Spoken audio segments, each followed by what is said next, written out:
केले को ऊपर लेना है। अगर वो मुझे मैसेज कर रहे हैं प्राइवेट में कोई बात उन्होंने करनी है, पहले भी कर रहे थे, 2 घंटे पहले मैं बिज़ी था, तो अभी फिर वो मैसेज कर रहे हैं, तो मैंने कहा ज़िया भाई की ब्राड पे आ जाएं। अगर वो आ जाएं तो उनको ऊपर लेके बाकी सारे साथी ज़रा नीचे उतर जाएं, उनकी बात सुननी है। इजाज़त दे दें 2 मिनट, अगर वो आ जाएं। फ़िलहाल आप बात करें जो कर रहे हैं। जज़ाकल्लाह। लेकिन अमर नज़ीर साहब, आजकल ये जो ओपन आई है, ये तो उनका फिलासफर तो और बड़ा वो मुफक्कर और पता नहीं क्या क्या बना बैठा हुआ है। हाँ ठीक है, वो मैं भी टिकटॉक पे ही होता, मैं भी देखता रहता हूँ। आप आबिद भाई, आपसे ज़्यादा मैं जानकार हूँ। मुझे तो इतने मैसेज ये आप भाई भेजते हैं और इन्फॉर्म करते हैं कि आप सबसे ज़्यादा मैं हालात से आगाही रखता हूँ। अच्छा अमर भाई, मैं भी उस टाइम बिजी था और वो मैसेज आपको कर रहे थे और साथ में वो तड़ियां भी लगा रहे थे और कह रहे थे कि जो हमने जी डेडलाइन ये दी हुई है वो आ नहीं रहे, कहाँ पे हैं, देखें कौन सी दुकान पे बैठे हुए हैं, अठवाल साहब आप जाएं जरा चेक कर, इस तरह की बातें वहां पे हो रही थी। तो मैं बिजी था उस टाइम, बात मैं भी ऊपर जाके नहीं कर सका। लेकिन वहां पे जो बात मैंने थोड़ी सी सुनी है ना, वो मैं आपको बता देता हूँ अगर आप चाहें तो। हाँ, बात तो जो बताना चाहें उनके आने से पहले बता दें, लेकिन तड़ियाँ वो अपनी ब्राड पे लगाना चाहें तो लगा सकते हो। इसमें हम उनको ये तो नहीं ना मना कर सकते अपनी ब्राड पे हमें तड़ियाँ ना लगाएं। अपनी ब्राड पे हाँ गालियाँ ठीक भी दे सकते हैं, ठीक तड़ियाँ भी लगा सकते हैं, नारे भी मार ठीक है, सकते हैं। अच्छी बात है, लगाया तड़ियां। लेकिन बात वहां पे ये हो रही थी कि मियाँ 69 ने जो रात को हरकत की है कल, उस हरकत के बारे में ये जो है अली अकबर, इसने कहा है मियाँ 49 को उसकी ब्राड पे कि ये मुमासलत नहीं बनती, आपने हवाला गलत दिया है। तो वहां पे अब वो कह रहे थे कि जामा नजीर साहब को बुलाएं, वो अली अकबर को क्यों शातम कहते हैं ये देखें। उसने इस हवाले को उसने जो गलत समझा है, उसने इसका फहम गलत समझा है और उसने बयान कर दिया है। वो जिस बात को सही समझता है उसको बयान करता है, जो आपकी किताबों के हवाले देता है वो, उसको आप शातमियत क्यों कहते हैं। ये उनका मैं समझा था कि वो ये बात करना चाह रहे हैं आपसे, जो मैं समझाऊं। अच्छा, दूसरा फिर वहां पे बात ये हुई है कि मियाँ 49 भी आया है, मैंने रिकॉर्डिंग की है, उसकी रिकॉर्डिंग पे लगा के मैं तो चला गया था, काम पे था मैं, रिकॉर्डिंग मैंने खुद भी नहीं सुनी, लेकिन बीच बीच में थोड़ी थोड़ी सी बात मैंने उनकी सुनी है। अच्छा, 49 साहब अब ये कह रहे हैं कि मैंने ये हवाला इल्जामी तौर पे तो पेश ही नहीं किया, वो मैंने इसलिए पेश किया है कि अगर मिर्जा कादियानी कोई इस तरह का काम कर देता तो भी मुसलमानों को इतराज होता। वो कहते देखो जी देखो, ये मिर्जा कादियानी ने ये काम कर दिया। वो कहता है मैंने ये हवाला इसलिए पेश किया है कि जिस तरह रसूलुल्लाह सल्लल्लाहु अलैहि वसल्लम को ये अल्लाह ने हुक्म दिया, वो अल्लाह के हुक्म के साथ ही उन्होंने ये किया होगा ना, जो निकाह का पैगाम दिया है। तो मिर्जा कादियानी ने भी अल्लाह के हुक्म से वो किया है जो किया है। फर्क सिर्फ इतना है कि मिर्जा कादियानी का निकाह नहीं हो सका, बाकी तो उसने ये अल्लाह के हुक्म से किया है ना। जिस तरह रसूलुल्लाह ने अल्लाह का हुक्म माना है, उसी तरह मिर्जा कादियानी ने किया है। तो ये है जी, मैंने इसलिए ये मुमासलत पेश की है, बाकी मैंने कोई इल्जामी जवाब नहीं दिया। हालांकि जो कल उसने बात की है वो बात ही गलत की है, और उस बात को आज उसने हाईलाइट भी किया है, उसका क्या नाम है, अठवाल ने, ताहिर 139 ने। उसने कहा कि मियाँ साहब आपने जो हवाला पेश किया है इसमें तो रसूलुल्लाह सल्लल्लाहु अलैहि वसल्लम जो है वो उसके जो बाकी कुछ रह गए थे वो पेमेंट की है, यानी कि वो अदा किए हैं, उसकी अदायगी की है और उसको निकाह का पैगाम दिया है। जबकि मिर्जा कादियानी से कोई बंदा अपना काम निकलवाने के लिए आया है और मिर्जा कादियानी ने उसको मतलब कहा है कि जी दे कुड़ी दे देता, मैं तेरे को एहसान करके देंगा। तो ये तो यहाँ पे मामला ही उल्टा है कि रसूलुल्लाह तो वहां पे अदा कर रहे हैं, उसका हिस्सा अदा कर रहे हैं, और यहाँ पे मिर्जा कादियानी जो उसको ब्लैकमेल कर रहे हैं। तो ये अठवाल ने भी ये बात की है किसी और रंग में। तो मियाँ 49 कहता है नहीं नहीं छड़ छड़, फिर कोई ना कोई और नवी गल खोल जाएगी, रहने दे गल ना कर। तो ये वहां पे मैंने बातें सुनी है उनकी थोड़ी सी, बाकी आप देख लें जैसे भी है जी। ये ओपन आई साहब आए हैं नीचे, उनको मैंने रिक्वेस्ट डाली है आ जाए ऊपर, मैंने बाकी सेक्शन को उतार दिया। ठीक है, फिर मुझे भी नीचे उतार देंगे, मैं खुद ही उतर जाता हूँ। सेक्शन को उतार दिया। ठीक है, फिर मुझे भी नीचे उतार देंगे, मैं खुद ही उतर जाता हूँ। नजरबाज भाई एक मिनट आप रुक जाए, ओपन आई ने आना है तो बाद में फिर मैंने सब बाकी साथियों को भी कहा। जी ओपन आई साहब वेलकम, करें बात शुरू। जी जी अस्सलाम वालेकुम रहमतुल्लाहि व बरकातहू। अच्छा पहली बात तो ये कि अभी क्या नाम है एमबीए साहब आए थे, हाँ जी, उन्होंने कुछ चीज़ें एक्सप्लेन की हैं, ठीक है, तो उसके बाद आप क्या समझ आइए उस चीज़ से जो उन्होंने बताई है, आप पहले अपना बता दें जो आपको समझ आई है, फिर मैं आपको ऐड कर दूंगा अगर जो आपको गलत समझ आया होगा। नहीं आप अपनी बात करें, उन्होंने जो भी बात करनी थी वो कर ली, उनकी मैंने सुन ली है, आप अपनी बात करें, अपना मौक़िफ़ रखें जो भी आप कहना चाहते ठीक है ना, हाँ ठीक है। मैं ये चाह रहा था कि वो भी आ जाते अली अकबर साहब भी, क्योंकि असल में मामला ये उन्हीं का नहीं, मतलब उनसे रिलेटेड है, लेकिन उठाया मैंने है ऑफ कोर्स, तो उन्होंने उठाया भी नहीं था, ठीक है, ये मैं पहले ही क्लैरिफाई करता हूँ। मैंने चीज़ की थी जी जी। हाँ आवाज़ आ रही है? ठीक आ रही है, मैं कह रहा हूँ आप बात करें, उसके बाद मैंने पहले आपको मैसेज कर दिया कि उसको छोड़ें। ओके चले ठीक है।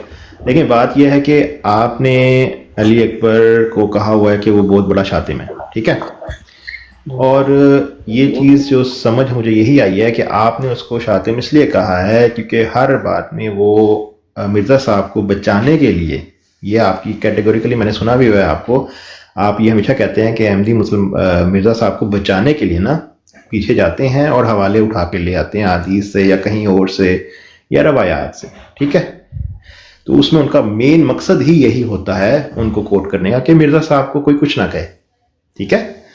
लेकिन कल अली अकबर ने कुछ ऐसा किया, मियाँ साहब का भी बाद में रखें, छोड़ें, मियाँ साहब का केस नहीं हो रहा, जिसको इधर बात हो रही है उसकी जिसको आपने टैग लगाया हुआ जिसके ऊपर शातिम का, ठीक है ना, जिसके साथ कोई बैठता है उसको भी शातिम कह दिया जाता है।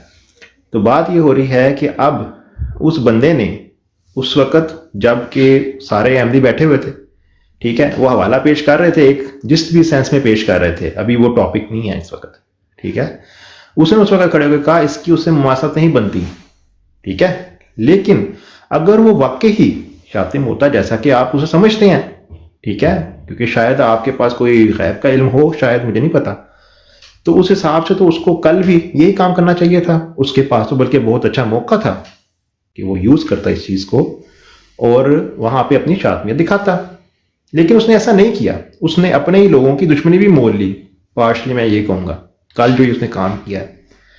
लेकिन फिर वो किस सेंस में आपकी नजर में शातिम है?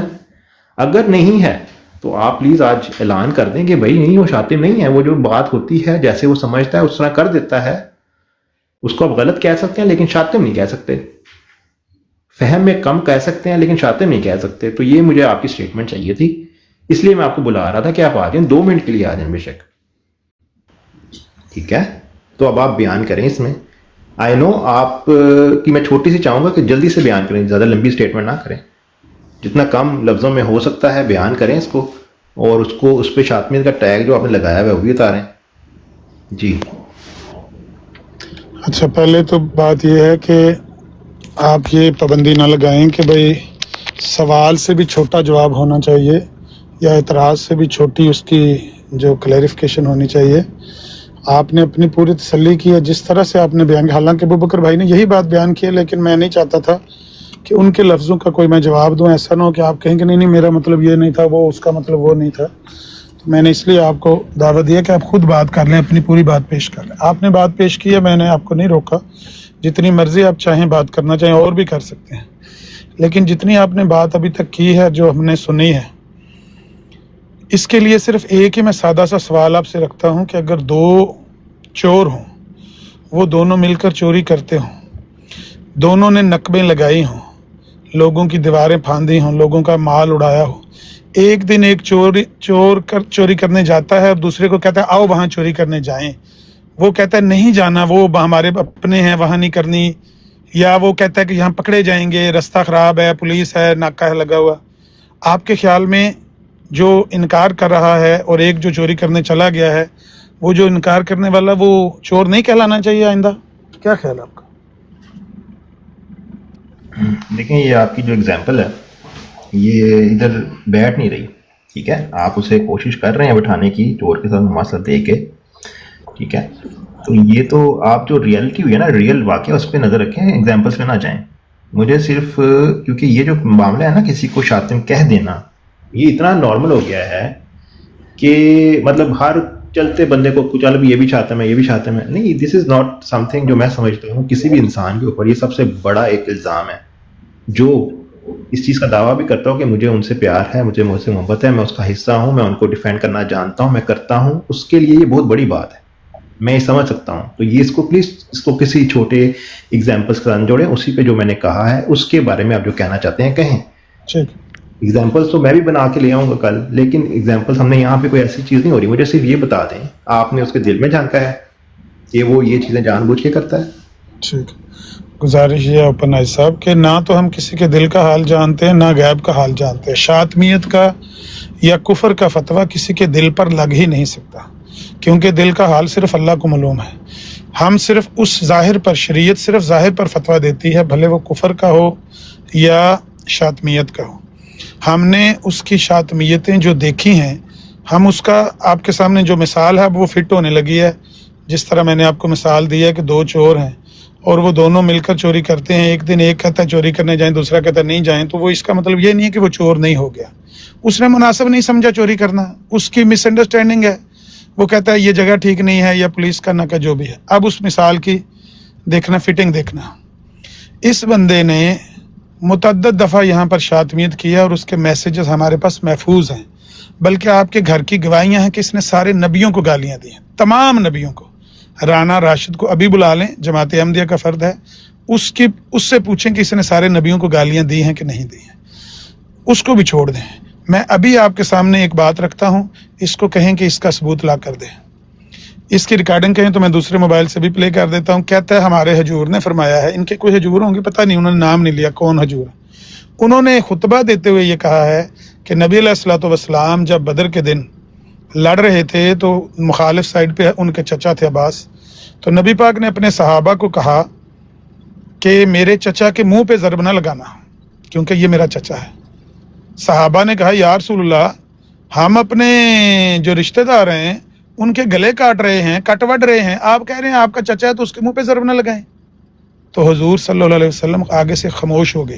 کہیں تو یہ میں ریکارڈنگ پلے کر دیتا ہوں، اس کو کہیں اس شاطمیت کا ثبوت لا کے دے کہ یہ بکواس کس نے کی ہے، کس نے یہ بات کہی ہے.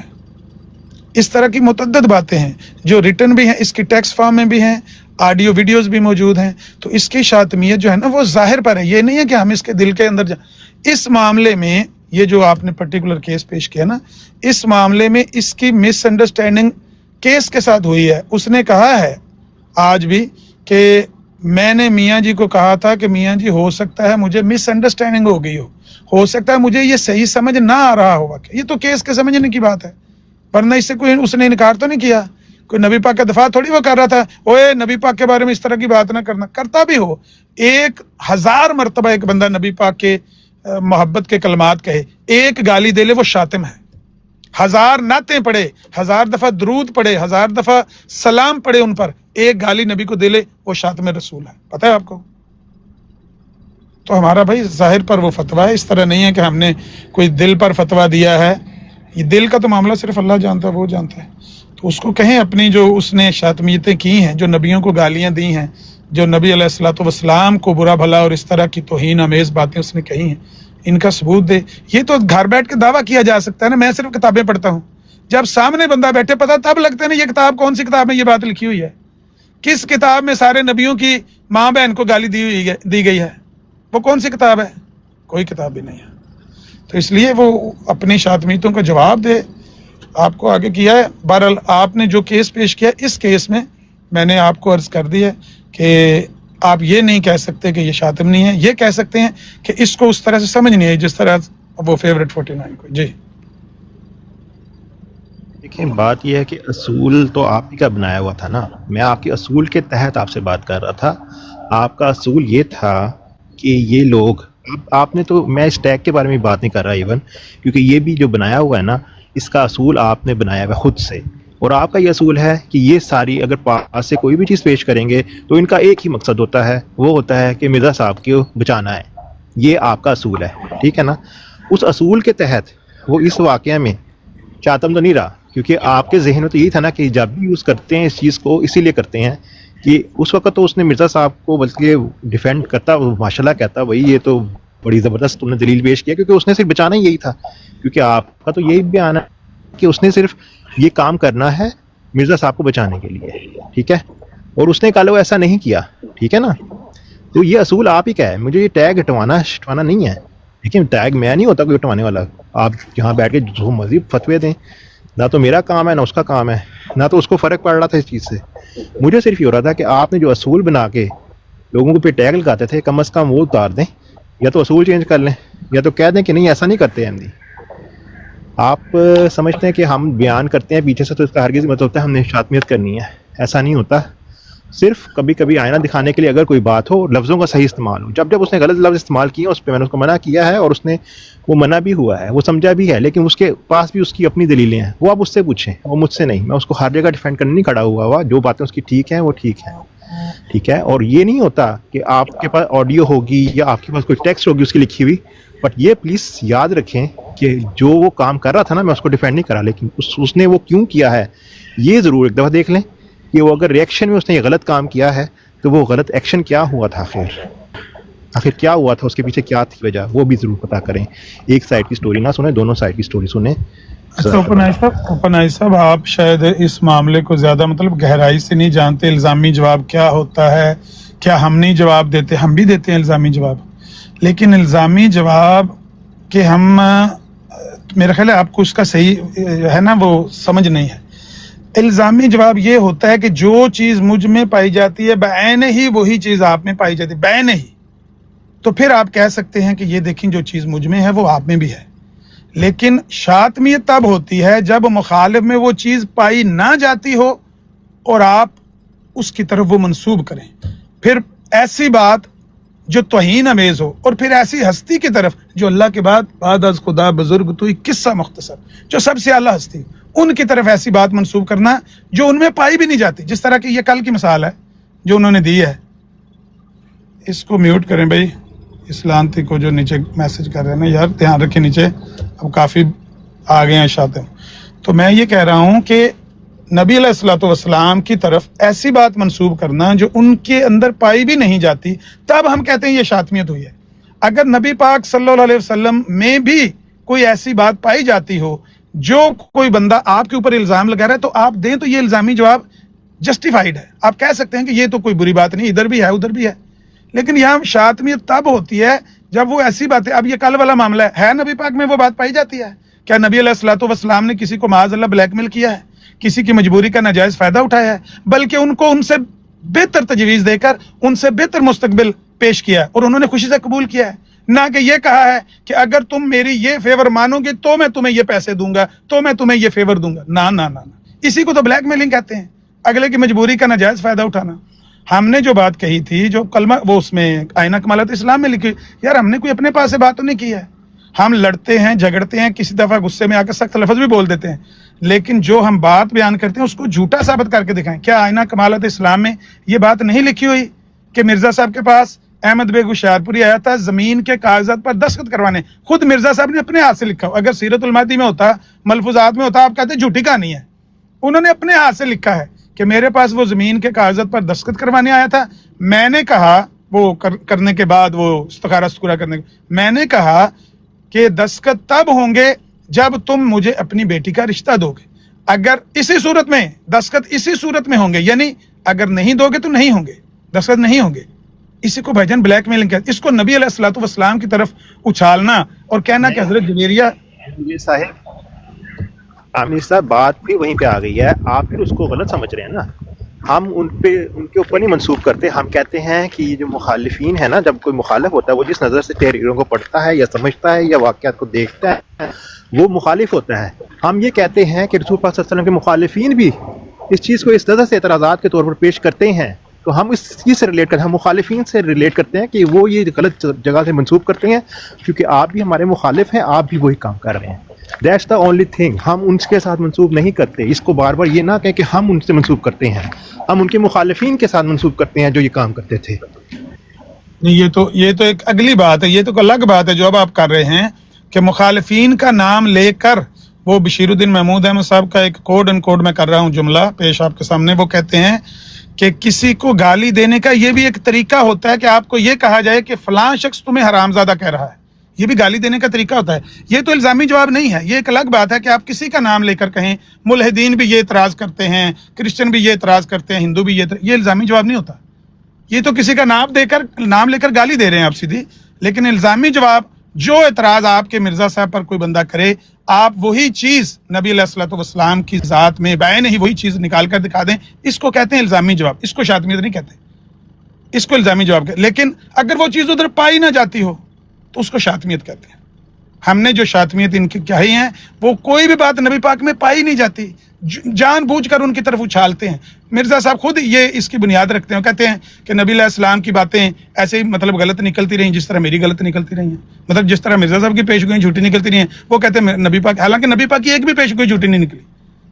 मुझे कसम है अल्लाह बहादुर। अमीन नज़ीर साहब, आप इससे आगे जा रहे हैं ना। अभी जो केस डिस्कस हो रहा है वो अली अकबर का हो रहा है, फिर इस हिसाब से तो वो शातिम नहीं है क्योंकि उसने शातिम तो नहीं की यहाँ पे, तो उसे फिर हटा दें। ये तो शातिम ये थोड़ी होता है कि कभी कर लेता है कभी नहीं करता, वो तो हर वक्त करता है। तो फिर ठीक है, उसको हटाएं। उसे क्यों उसे शातिम का फतवा दे के अपने लोगों को भी उससे दूर किया हुआ है। ओपन आई साहब उसके साथ बैठ के तो उसको ऊपर लें। मेरे मोहतरम आप बात को समझने की कोशिश करें। मैंने पूरी वजाहत किया कि वो बंदा शातिमी होता है जो नबी पाक की तरफ ऐसा इल्जामी जवाब फेंके जो नबी अलैहिस्सलाम की मासूम जात में पाया ही नहीं जाता। अभी एक मिसाल मैंने पेश की है ना, ये दिखाएं कहाँ लिखी हुई है, ये किस किताब में लिखी हुई है। सारे नबियों को मां बहन की गाली देना किस किताब में लिखी हुई है। तो ये सीधी सीधी शातमियत है, इसको शातमियत ना कहें तो और क्या कहें। यहां पर हैं तो वैसे सारे ही मिर्जाई शातिम, ये नहीं कि ये अकेला शातिम है, लेकिन जिसने बिल्कुल मुंह खोल कर गालियां देनी शुरू कर दी हैं, he is one of them. 4, 5, 6 लोग आपके ऐसे हैं जो मुंह खोल कर नबी पाक पर भौंक रहे हैं और नंगी गालियां दे रहे हैं, तो ये तो उनमें से एक है। इसके मुतालिक हम किसी भी तरह की नरमी नहीं कर सकते। ये परले दर्जे का शातिम है। इसने तो सारे नबियों को गालियां दी और गवाही आपके घर में पड़ी हुई है। राना राशिद को फोन करके पूछें, वो आपको बताएगा सब नबियों को इसने गालियां दी हैं। अभी भी आप कहते हैं इससे टैग हटाएं। इस हिसाब से तो जिस हिसाब से आप बता रहे हैं, इस हिसाब से तो जो आपने उस दिन मैंने आपसे पूछा था, आपने वो जो बात की थी कि इसको नंगा करके ये करो औरत के हवाले से, और उन्होंने जोड़ा था आपने हज़रत अली के साथ, तो इस हिसाब से तो फिर आप पे भी लगा सकते हैं लोग। लेकिन आपने उसकी एक्सप्लेनेशन दे दी, उसने भी इस तरह आके अपनी एक्सप्लेनेशन दे दी और लोग समझ गए कि उसने किस सिनेरियो में क्यों कहा था। आपने भी 10 मिनट लगा के अपनी सफाई पेश कर दी कि वो हदीस है, वो ऐसे है, हम उसको ऐसे लेते हैं। इस तरह उसने भी अपनी दे दी सफाई, तो फिर उसको भी बख्शें फिर जिस तरह आपने अपने आप को बख्शा था। अगर मेरे पर ओपन आई साहब, अगर मेरे पर कोई इल्जाम लगता है तो आपको लगाना चाहिए। आपको उस नैरेटिव को बना के लोगों के सामने पेश करके लोगों से उसको मनवाना चाहिए। आपने ये कोशिश कर देखी है, तमाम मिर्जाइयों ने कोशिश कर देखी है, लेकिन कोई मुसलमान आपके साथ खड़ा होने के लिए तैयार नहीं। सबको पता है कि ये बुखारी की हदीस है, आमर ने कोई भी शातमियत नहीं की है। तो ये तो ऐसी कोई बात ही नहीं है, इसको छोड़ें। मुसलमानों में से अगर कोई करता है इस तरह की बात तो आप उसको कोई छोड़ते नहीं है, आप अपना पूरा जोर लगाते हैं। वो आप लगा चुके।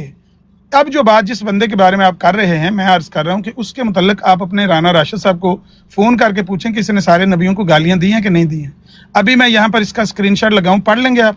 मुझे तकलीफ होगी क्योंकि 100 बंदा नीचे देखेगा, वो मेरे भी अमाल काले कर देगा। मैं आपको व्हाट्सएप पे या उधर में प्राइवेट में सेंड कर दी, इधर आपने मैसेज भेजा है ना, देखें ना भेजें, ठीक है, जज़ाकल्लाह। अभी ना लगाएं, ठीक है। बात ये है कि अभी आपने कहा कोई मुसलमान कोई मानना है नहीं, ये तो अब आप नहीं डिसाइड कर सकते कि कोई मुसलमान मानना है या नहीं मानना। अगर मानना भी है, उसने पब्लिकली आके बताया नहीं है, ये अलग बात है। इसी तरह अहमदियों में भी जो होते हैं कुछ अहमदी, वो कहते हैं ऐसा नहीं करना चाहिए, हमें एहतियात करनी चाहिए। ऐसे हैं, बिल्कुल हैं, आप उनकी एग्जांपल्स ना लें। मुसलमानों में भी ऐसे होंगे और ऐसे हैं जो आपको नहीं समझते कुछ, वो कहते हैं नहीं ये बंदा गलत कर रहा है, और आपको भी किसी वजह से लटकाएं, पर्सनल वजह से, किसी वजह से वो आपको भी लटकाते हैं कहीं ना कहीं, ठीक है। तो ये दलील नहीं है इस चीज़ की कि आपने जो किया था और जो क्लैरिफिकेशन थी वो सबने मान ली जस्ट बिकॉज क्योंकि आप मुसलमान हैं। इसी तरह अहमदियों ने भी उसकी एक्सप्लेनेशन को मानना है क्योंकि सारे अहमदी हैं, लेकिन उसको समझाते भी हैं। वो जब गलत ज़्यादा बोलता है तो उसको मना भी करते हैं। यही तो ऑनेस्टी होती है। ये तो अच्छी बात है कि किसी अहमदी ने उसको मना किया। अच्छा, मज़े की बात ये है ओपन आई साहब कि आज तक मुझे मुसलमानों से जितनी गालियां पड़ी हैं वो मेरी नरमी की वजह से पड़ी हैं। یہ بات کسی نے کہہ کر مجھے نہ لٹکایا نہ مجھے گالی دی کہ بھئی تم نے کسی قسم کی کبھی کوئی توہین کی ہے یا کوئی شاتمیت کی ہے، یا اگر کوئی مسلمان کہے گا تو میں اس کا مسلمان کا جواب دے ہوں نا، لیکن آج تک مجھے کسی مسلمان نے ایسی بات کہی نہیں. مجھے مسلمانوں نے، جن مسلمانوں نے گالیاں دی ہیں وہ اس لیے دی ہیں، وہ کہتے ہیں تم نرمی کرتے ہو ان کے ساتھ، یہ نرمی کے قابل نہیں ہے، اس وجہ سے گالیاں پڑی ہیں. آج تک ایک ہی وجہ ہے مجھے گالیاں پڑنے کی. تو آپ صحیح کم از کم حقیقت تو بیان کریں، حقیقت پہ پردہ تو نہ ڈالیں. اس کی گواہی گھر سے لیں، اس کے ثبوت ہم سے لیں، اور اس کو شاتم ہی رہنے دیں. یہ پرلے درجے کا شاتم ہے. اور میں نے جیسے کہا کہ کچھ لوگ ویسے تو ہیں ہی، تعلیمی ساری شاتمیت پر مبنی ہے. خواجہ حسن نظامی نے کہا میں نے خواب دیکھا ہے اور میں قادیان گیا ہوں، وہاں قبر پر پیشاب کتا کر. یہی بات آپ کے خلیفہ نے نبی علیہ السلام کی طرف منسوب کر دی کہ اگر یہی بات کوئی ہندو نبی پاک کی قبر کے بارے میں کہہ دے. اب بتائیں، یہ بنیاد ہے آپ کی. لیکن کچھ لوگ اس بنیاد سے آگے بڑھ کر منہ کھول کھول کر ننگی گالیاں دینی شروع کر. ہی از ون آف دیم. یہ بندہ ان میں سے ایک ہے. 5 7 10 بندے آپ کے گن سکتے ہیں یہاں ٹک ٹاک پر ایسے ہیں جو سیدھا منہ کھول کے گالیاں نبی پاک کو دے رہے ہیں. تو اس کے تو شاتم ہونے میں کوئی شک ہی نہیں ہے. ہم اس کے دل پر فتویٰ کو دوڑی دے رہے ہیں اپنی آنکھوں سے دیکھ کر، کانوں سے سن کر اس کے یہ کرتوت. تو اس لیے اس کو کہہ رہے ہیں کہ یہ پرلے درجے کا شاتم ہے. بہرحال میاں فیوریٹ 49 کے ساتھ اس کی جو کچھ ہوئی. عامر نذیر صاحب بات پھر وہیں پہ آئی تھی. آئی ہوپ چھوڑ نہ آ رہا ہو. بات یہ ہے اس حساب سے تو پھر آپ کے بھی کچھ ایسے ہیں حلقہ احباب میں لوگ جو یہ کام کر رہے ہیں، جنہوں نے دی ہیں. براہیم صاحب ان میں نمبر 1 ہے. ان کی بھی آج کل ایک آڈیو چل رہی ہے جو وہ کام کر رہے ہیں. تو ان کے ساتھ انہوں نے آپ نے ان کو بھی بٹھایا ہوتا ہے، ان کے ساتھ بھی آپ ہر چیز ڈسکس کر رہے ہوتے ہیں. ان سے آپ کو کوئی مسئلہ نہیں ہے. اس وقت آپ کو رسول پاک صلی اللہ علیہ وسلم یا ان کے خاندان والوں کے بارے میں جو غلط بات کرتے ہیں اسے کوئی افیکٹ نہیں ہوتا. صرف افیکٹ ہوتا ہے جب کوئی احمدی بات کرتا ہے، اور اس کو بھی آپ ایک غلط اینگل سے دیکھ رہے ہیں. اوبیسلی آپ کا ایک اینگل ہے، آپ دیکھیں، ہم آپ کو روک نہیں سکتے. بٹ تھنگ از ان لوگوں کے بارے میں بھی سوچیں. براہین احمد جو ہے 313 اسد، اس کے بارے میں بھی سوچیں. اس کو آپ بٹھا سکتے ہیں اس سب کچھ ہونے کے باوجود، اور علی اکبر کو بٹھاتے ہوئے آپ کو کچھ ہو رہا ہے. نہیں بحرین سمجھ نہیں آ رہا آپ کا انصاف کیسے ہے. نہیں ایسے نہیں ہے. انصاف کیسے کرتے ہیں یار اوپن آئی صاحب، خدا کے لیے آپ یہ جو ہے نا جذباتی باتیں نہ کریں. آپ کو سمجھنا چاہیے کہ ہمارا آپ کے ساتھ نہ دکان کا، نہ زمین کا، نہ مکان کا جھگڑا ہے. جو انصاف کی بات ہے وہ یہی ہے کہ مسلمانوں میں سے اگر کسی سے غلطی ہو، جس طرح سیال صاحب سے ہوئی، تو وہ اس سے رجوع کرتا ہے، وہ اس سے معذرت کرتا ہے. ایسا ہی اسد کا معاملہ ہے. اگر اس سے کوئی غلطی ہوئی ہے، میں جانتا ہوں اس نے کس طرح رجوع کیا ہے، کس طرح کہا ہے مجھے، لیکن اس بندے نے کبھی رجوع کیا ہی نہیں. یہ بندہ کیا، آپ کی پوری جماعت، میں کہہ رہا ہوں بنیاد اس پہ ہے. تو یہاں پر رجوع کرنے والا تو چکر ہی نہیں ہے نا. اگر کوئی مسلمان اس طرح کی حرکت کسی سرزد ہو جائے اور وہ رجوع کر لے تو لا محالہ مسلمان کہیں گے اس سے غلطی ہو گئی تھی لیکن اس نے رجوع کیا اور اللہ سے معافی مانگی ہے، تو اس کو چھوڑ دینا چاہیے، اس کے ساتھ ضد نہیں باندھنی چاہیے. میں نے تو پہلے دن ہی اس کو، جب اس نے توبہ استغفار کی تو میں نے تو کبھی سیال کے بارے میں تو پہلے دن سے میں نے کبھی کوئی ریئیکٹ نہیں کیا. میں نے کہا ٹھیک ہے اس بندے سے غلطی ہوگی، اس نے معافی مانگ لی اللہ تعالیٰ سے. لیکن یہ جس کے بارے میں آپ دوسرا بندہ کہہ رہے ہیں، اس نے بھی مجھے پتا ہے کہ رجوع کیا اس بات سے. تو بہرحال ان کی طرح کا، آپ کے ان ساتھیوں کی طرح کا کوئی بندہ ہے نہیں، ٹک ٹاک پر ہے نہیں. جو کچھ یہ کر رہے ہیں نا، یہ اب آپ کی آنکھوں کے سامنے، اور لوگوں نے ان کو دیکھ لیا ہے. قادیانیت کو لے کر یہ میں نے پرسوں رات کو چلے گئے ہیں، پرسوں رات کو میں نے ان کو کہا تھا، راجہ طال منان کو اور ان کو فتح اسلام کو، یہ بہتر نہیں ہو سکتا ماحول. آنے والے دنوں میں اور زیادہ بڑھنے جا رہا ہے یہ کام. توقع ہی نہ رکھیں گے حالات بہتر ہو جائیں گے. یہ آپ کے ڈبیٹر ہیں جو منہ بھر بھر کے نبی پاک کو گالیاں دے رہے ہیں، منہ کھول کھول کے دیگر انبیاء کو گالیاں دے رہے ہیں، امہات المومنین کو، صحابہ کو، اہل بیت کو گالیاں دے رہے ہیں. تو بھلائی کی توقع کیسے رکھ سکتے ہیں آپ دوسری طرف سے؟ یہ تھا ان کا کیس جی سارا، جس کے لیے یہ جمعے سے پہلے مجھے بار بار میسج کر رہے تھے. اصل درد ہے بحرین دا. نہیں بحرین والی گل کوئی نہیں، وہ ختم ہو گئی. لو میں جاننا یہ چیز نظر آندی ہے نا پئی. اصل اور نے میرے سامنے کہا کہ استاد جی میں معافی چاہنا، جڑیاں میرے کو پچھلیاں غلطیاں ہو گئی. وہ میں نے پتہ ہاں لیکن آج اگر دوبارہ اوپر آپ نے آنا ہے تو آج میں نے سمجھا کہ آپ خود چھوڑ کر چلے گئے ہیں. اگر سگنل ایشو ہے تو کوئی مسئلہ نہیں ہے. آپ بات کرنا چاہتے ہیں تو بتائیں. ہاں لاسٹ منٹ میں بھی کوئی خاص الگ سے میں نے بات نہیں کی. ریکارڈنگ ہو رہی ہے، آپ وہاں سے سن سکتے ہیں. میں نے کوئی الگ سے بات نہیں کی. میں نے کہا لاسٹ منٹ میں نے جو میوٹ کر کہ میں نے آپ کے دو ساتھیوں کا فون آیا تھا پرسوں رات کو، میں نے ان کو کہا تھا کہ جب تک یہ آپ کے مبلغ ٹک ٹاک پر موجود ہیں بھول جائیں کہ ٹک ٹاک پر حالات بہتر ہوں گے، ٹک ٹاک پر اور سخت حالات ہونے والے ہیں۔ آپ کے ساتھی مزید ننگی گالیاں دینے والے ہیں ہمارے معصوم نبی کو، اور مسلمانوں کی طرف سے اور سخت ری ایکشن آنے والا ہے، نوٹ کر لیں، یہ ہماری بات ہے۔ ضیاء بھائی میں اچھا ایک منٹ اپنا نظر بھائی، عامر بھائی، یہ میں نے اوپن آئی کو دو ویڈیوز جو ہیں یہ میں نے سینڈ کی ہیں، ایک علی اکبر کی جس نے ماریہ قطبیہ رضی اللہ تعالیٰ عنہ کو ننگی گالی دی ہے، اور ایک میں نے مبشر رضا کی ویڈیو اس کو سینڈ کی ہے جو کہ بہت عرصہ پہلے ہم نے اپلوڈ بھی کی تھی۔ تو مجھے ان دونوں آڈیوز کا ویڈیوز کا ابھی تک جواب نہیں آیا، رپلائی نہیں آیا۔ اوپن آئی صاحب ان دو ویڈیوز کا پلیز مجھے رپلائی دیں۔ نہیں دیں گے؟ نہیں، وہ یا تو جو بندہ اس کی کوئی کسی قسم کی صفائی دینا چاہتا ہے یا اس کے بارے میں کوئی اچھا لفظ کہنا چاہتا ہے، یا تو وہ نادان ہے یا وہ اپنے آپ سے جھوٹ بول رہا ہے، اس کو بھی پتا ہے کہ میں جھوٹ بول رہا ہوں۔ اس بندے کی اور اس طرح کے اور بھی کئی آدھی درجن سے زیادہ ہیں یہاں پر جو ننگی گالیاں دے رہے ہیں نبی پاک کو، تو ان کی کوئی صفائی کی تو کوئی گنجائش ہی نہیں ہے، یہ تو سیدھی سیدھی گالیاں دے رہے ہیں بھائی۔ اس کے متعلق آپ اگر یہ کوئی کیس اتنی سی بات لے کر سوچ رہے ہیں کہ یہ جو میاں صاحب کے ساتھ بالکل اس کی ٹھیک بھی بات مس ہے۔ اچھا انڈرسٹینڈنگ ہو گئی ہے ایک ایک بات معاملے اور کو میں سمجھنے میں، تو اس وجہ سے اس کو یہ مان لینا اچھا چاہیے کہ نہیں بھائی، یہ ایک بات کاتب میں اور رسول بتا نہیں ہے، دوں۔ یہ بھول ہے۔ آپ کریں بات، میں تھوڑا بزی ہوں۔ السلام علیکم۔ اچھا ایک بات اور باقی ہے، وہ جو ابھی کر کے گیا نا میں اس کی بات سے اپنا یہ اوپن سمجھاؤں آئی، نا کہ وہ یہ کہہ رہا ہے علی کہ میں اکبر کے آپ کے حوالے سے سامنے کہ جی نا اس نے میاں فیورٹ سرمئی 49 چشمے کے عرضہ حوالے پیش کو کر یہ رہا ہوں کہا کہ ہے نبی کہ کی یہ اسلام مماثلت نہیں میں رکھتا۔ شق القمر کا اچھا میں معجزہ آپ کو بتایا ایک تھا، بات مرزا بتا دوں، صاحب اور نے اس آ کے کے میں دیکھا تو ثبوت بھی یہ رکھتا بات ہوں اپنے ٹھوک پاس، دے مجھے کہ وہ مرزا ویڈیوز صاحب نے دوبارہ چیک انشاءاللہ کرنی شام پڑیں کے گی، میں بارے میں ثبوت ان کو دیکھا دے کہ دوں وہ گا ہم لوگ طرف کہ سے علی موجود اکبر ہے۔ جو ہے وہ میاں 49 سے یہ بغض ایسی رکھتا ہے، بات ہے اس کی۔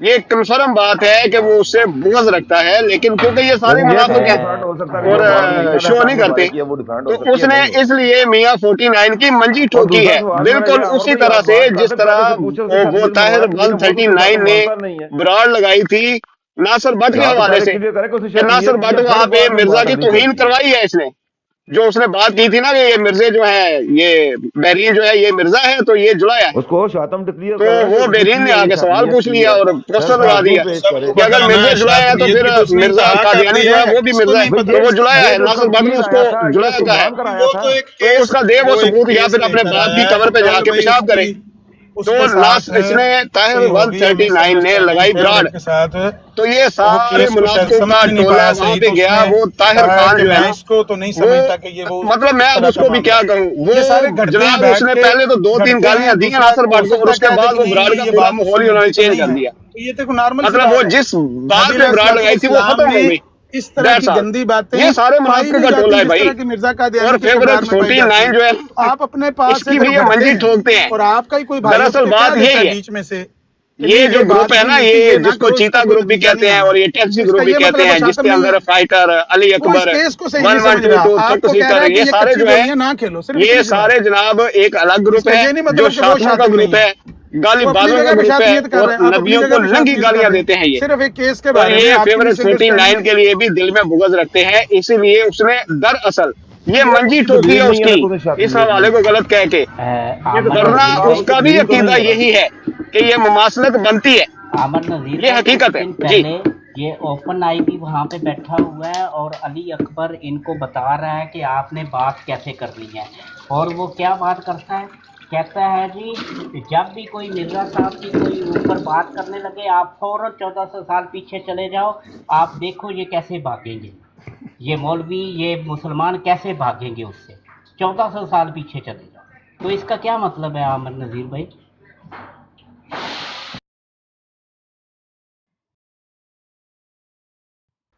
ضیاء بھائی بات کریں، میں تھوڑا مصروف ہوں، ابوبکر بھائی مجھے تھوڑا ٹائم دے دیں، میں آتا ہوں انشاءاللہ۔ السلام علیکم۔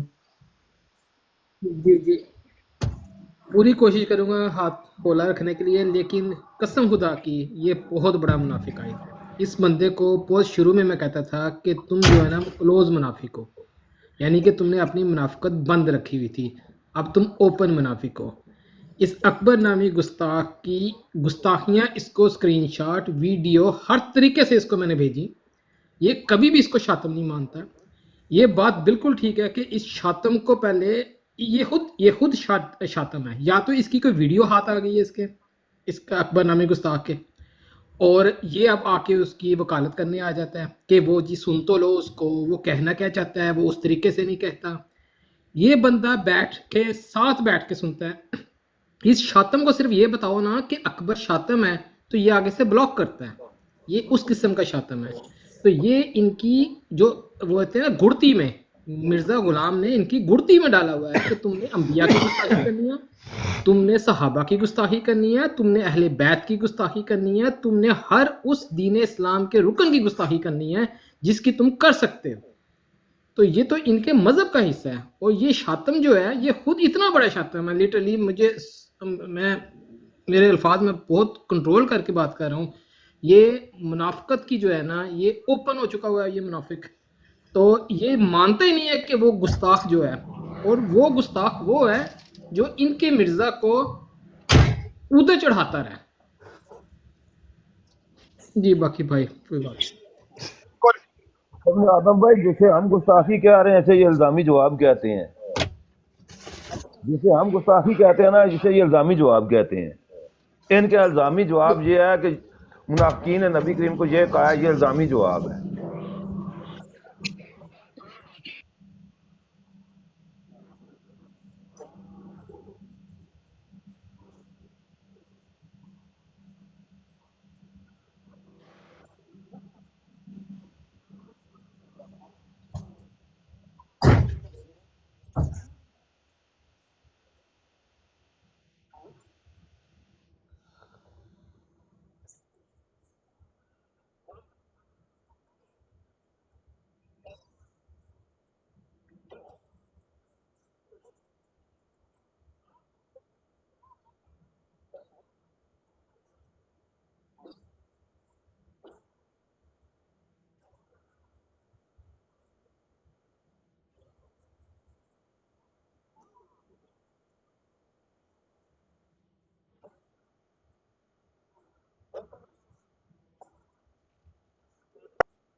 जाए कादियानिया, तेरे जैसा आदमी कुत्ते की तरह बोलता है।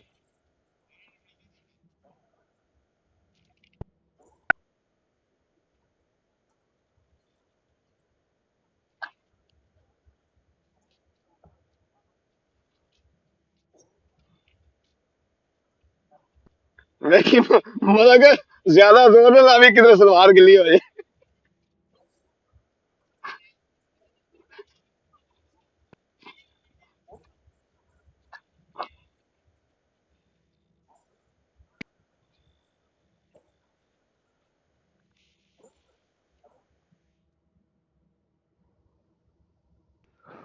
अब बकर भाई, इनकी इन बातों को लेके ना जो कुछ ये कर रहे हैं ना, तो नूर अफशां में हाल में 9 या 10 किस्तें छपी थी माजरत मिर्जा के नाम से,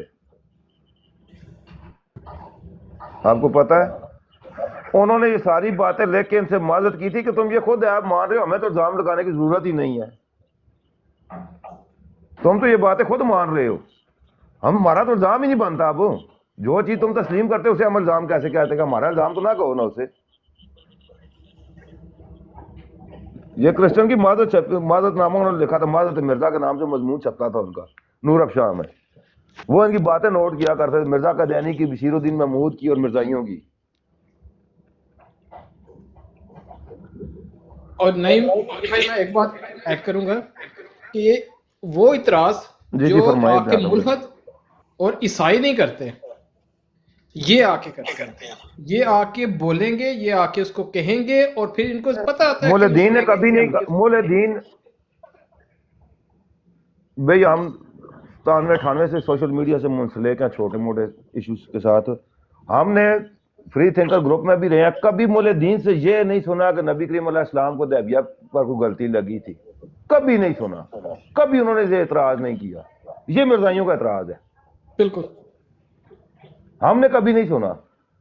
मौलदीन ने कभी नहीं कहा कि नबी करीम अलैहिस्सलाम के सामने उम्महातुल मोमिनीन ने हाथ नापे और उनको उस गलती पर मुतनब्बे नहीं किया कि यहां तक क्या फौत हो गए। ये मिर्जाइयों का इल्जाम है, उन्होंने कभी ये इल्जाम नहीं लगाया। और ये फिर ये एक इनका दफा है। नहीं कहते, ये हर जगह जाके कहते हैं। जो इनके दिल के अंदर बुक्स मिर्जा ने डाल दिया हुआ है, ये वो बुक्स आके निकाल रहे होते हैं। और फिर इनके जो मुनाफिक हैं वो अपने ही मुनाफिकीन को, ये जो खुद मुनाफिक 69 है, आपने कभी ये सुना है, आज दिन तक कभी सुना है कि नबी करीम ने अलैहिस्सलाम ने फरमाया हो कि मुसलमान के साथ मेरी जिंदगी में मारा जाएगा? कभी सुना है? कभी नहीं। कभी किसी मुल्दीन से, किसी रवायत से, किसी अपने मुबल्लग से, किसी मुकर्रर से, किसी खतीब से, किसी वाक़े में?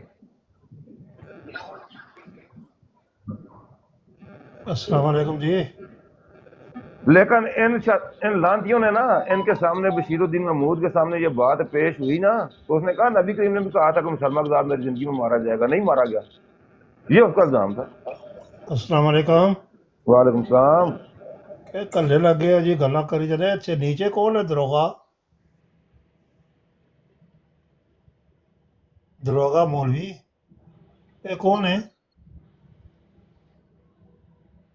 हेलो, कौन नहीं जमा, किसी नहीं जमया, पसंद किसी नहीं जमया मैं होता। चुका हूं ऊपर, है कौन है? ਉਹ ਛੱਡੋ ਇਹਨਾਂ ਨੂੰ, ਕਈ ਰੰਗ ਬਰੰਗੇ ਦੀ ਥੱਲੇ ਆਏ ਹੁੰਦੇ ਨੇ, ਉਹਨਾਂ ਨੂੰ नहीं ਲੱਗਿਆ नहीं, ਰਹਿਣ। रंग बिरंगे आंदे, रंग बिरंगे ਨੂੰ ਅਸੀਂ ਰੰਗ ਕੇ ਭੇਜਾਂਗੇ ਨਾ ਜੀ। ਭਾਸ਼ਾ ਸਾਡੇ ਕੋਲ ਰੰਗ ਹਰ ਕਿਸਮ ਦਾ ਹੈ। ਔਰ ਚੁੱਕੋ ਉੱਤੇ ਇਹਨੂੰ ਜਿਹੜਾ ਦਰੋਗਾ ਕਰਕੇ ਭੇਜਨੇ ਆ।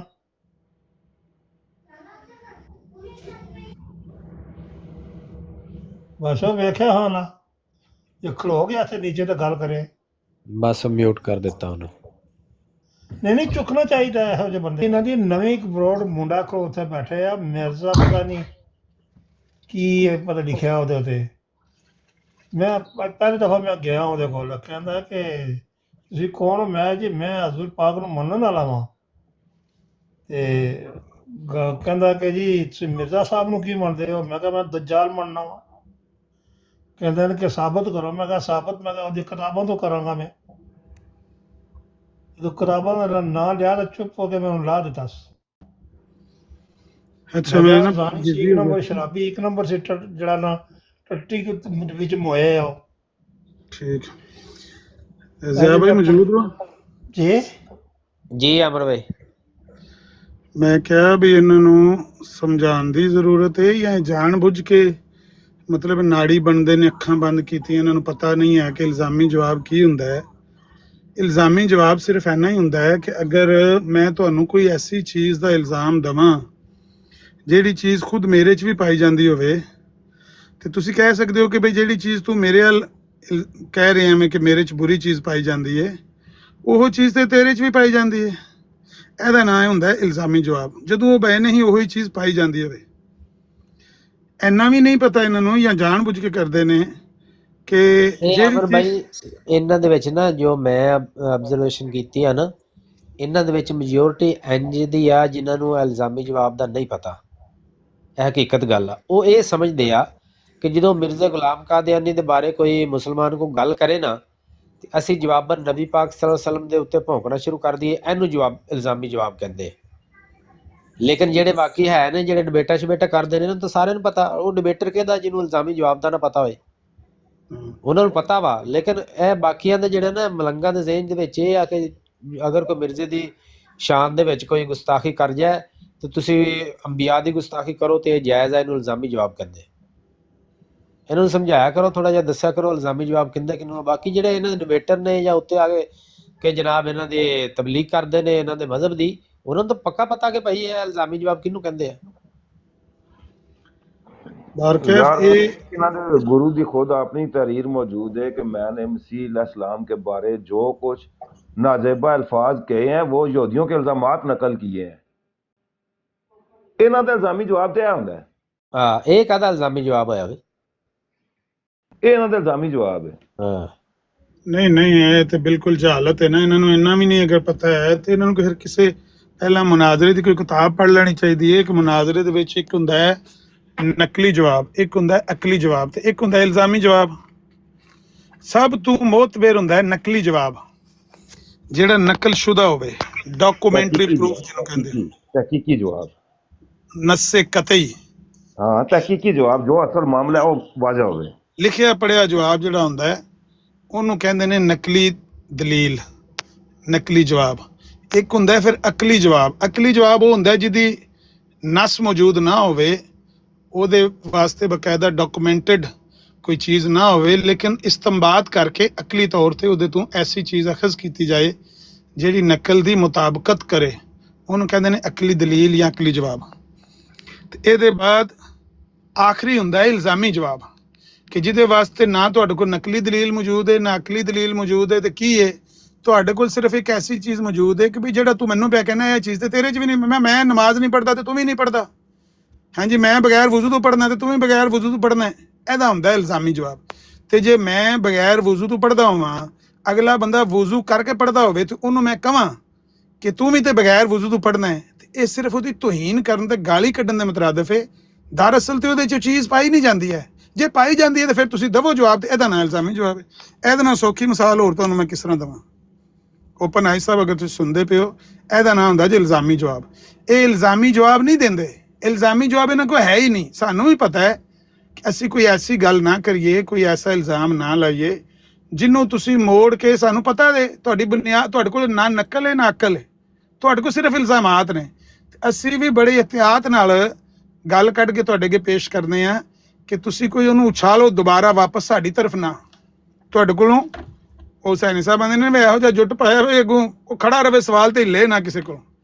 ਅਸੀਂ ਵੀ ਇਹੋ ਜਿਹਾ ਸਵਾਲ ਲਿਆ ਕੇ ਤੁਹਾਡੇ ਅੱਗੇ ਧਰਨੇ ਆ ਜਿਹਦੀ ਨਾ ਤੁਹਾਡੇ ਕੋਲ ਨਕਲ ਹੁੰਦੀ ਹੈ, ਨਾ ਅਕਲੀ ਦਲੀਲ ਹੁੰਦੀ ਹੈ, ਨਾ ਉਹਦਾ ਇਲਜ਼ਾਮ ਹੁੰਦਾ।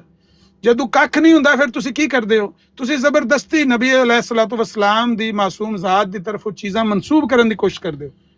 ਜੇ ਨਾਮ ਹੀ ਪਾਈਆਂ ਜਾਂਦੀਆਂ ਤੁਸੀਂ ਕਹਿੰਦੇ ਹੋ ਮੁਖਾਲਫ ਕਹਿੰਦੇ ਨੇ ਪਾਈਆਂ ਜਾਂਦੀਆਂ ਨੇ, ਮੁਖਾਲਫ ਇਲਜ਼ਾਮ ਲਾਉਂਦੇ ਨੇ।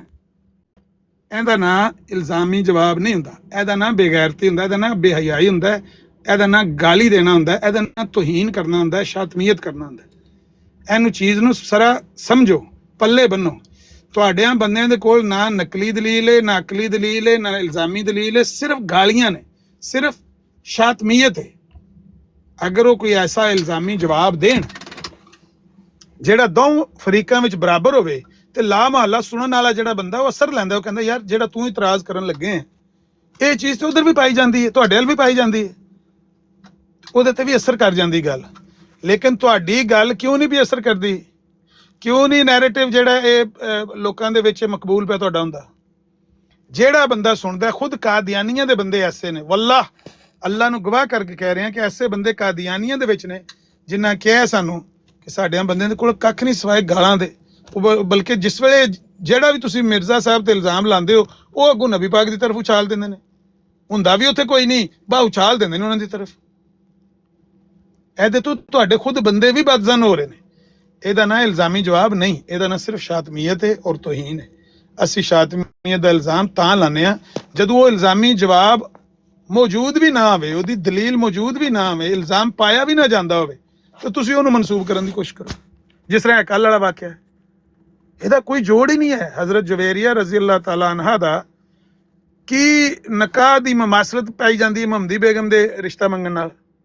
ਕੋਈ ਮਮਾਸਲਤ ਪਾਈ ਨਹੀਂ ਜਾਂਦੀ। ਖੁਦ ਤੁਹਾਡੇ ਘਰੋਂ ਵੀ ਹੁਣ ਚਲੋ ਗਵਾਈ ਨਾ ਵੀ ਹੁੰਦੀ, ਅਸਾਂ ਤਾਂ ਕੱਲ ਪੂਰੀ ਗੱਲ ਬਿਆਨ ਕਰਤੀ, ਬੁਖਾਰੀ 'ਚ ਵੀ ਅਬੂ ਦਾਊਦ 'ਚ ਵੀ ਹੈ ਕਿ ਉਹ ਬਨੀ ਅਲ ਮਸਤਲਕ ਇੱਕ ਕਬੀਲਾ ਸੀ, ਉਹ ਕਬੀਲੇ ਦੀ ਸਰਦਾਰ ਦੀ ਬੇਟੀ ਸਨ ਤੇ ਨਬੀ अलैहिस्सलाम ਨੇ ਉਹਨਾਂ ਨੂੰ ਨਿਕਾਹ ਦਾ ਪੈਗਾਮ ਤਾਂ ਦਿੱਤਾ ਕਿ ਸਰਦਾਰ ਦੀ ਬੇਟੀ ਹੈ ਤੇ ਜਦੋਂ ਸਰਦਾਰ ਦੀ ਬੇਟੀ ਨਾਲ ਨਿਕਾਹ ਹੋਵੇਗਾ ਤਾਂ ਸਾਰਾ ਕਬੀਲਾ ਜਿਹੜਾ ਹੈ ਉਹ ਗਰਵੀਦਾ ਹੋ ਜਾਏਗਾ।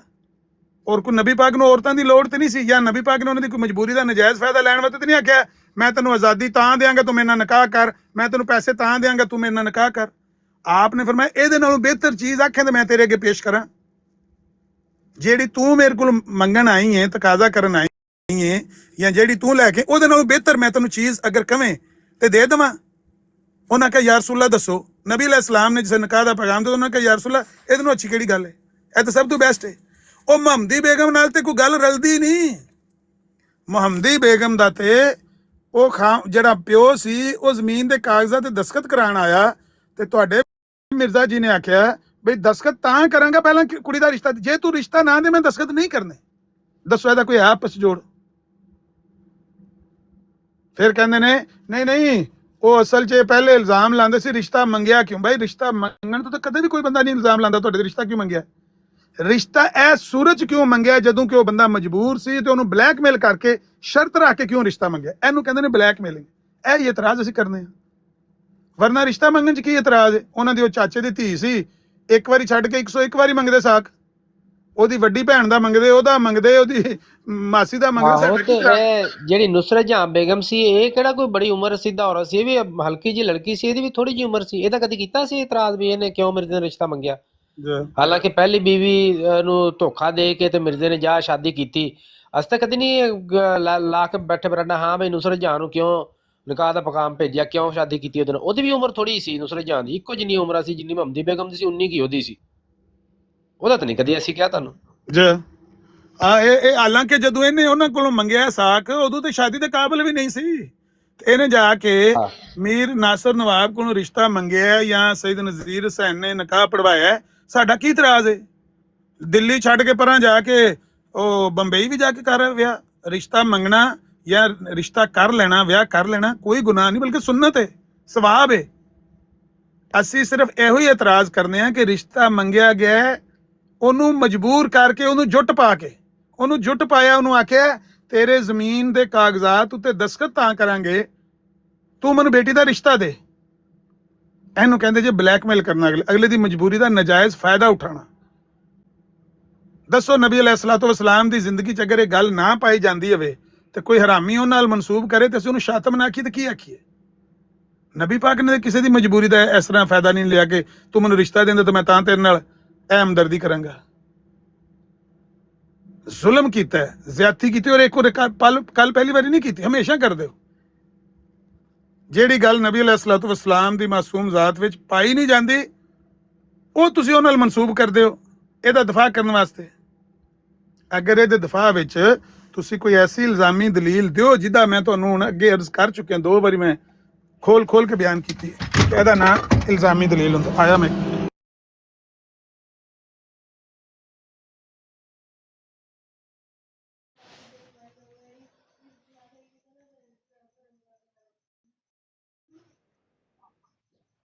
अच्छा बकर भाई एक स्कैन भेजा आपको, जरा डिस्प्ले कर देना। इसके अलावा एक और बात बताते हैं।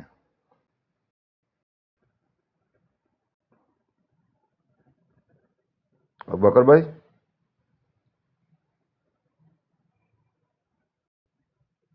अबू बकर भाई मेरे ख्याल बिजी है। अच्छा यार सुन भाई, मैंने मिर्जाई के लिटरेचर में भी ये बात पढ़ी, तो अपने लिटरेचर में भी मैंने पढ़ी है कि हज़रत जुवेरिया रज़ी अल्लाह तआला अन्हा ने ख्वाब देखा था। इससे पहले की बात है वो कि यसरब का चांद उनके आगोश में आ गया। जिस वक्त नबी करीम अलैहिस्सलाम ने उनको दावत निकाह दी थी तो उनको अपने ख्वाब की ताबीर अपने सामने नजर आई थी, उन्होंने कबूल कर लिया। ये उनका ख्वाब नकल है। ये कैसे कह सकते हैं कि मुमासलत पैदा हुई है। इनके पास जवाब नहीं है ना कोई भी।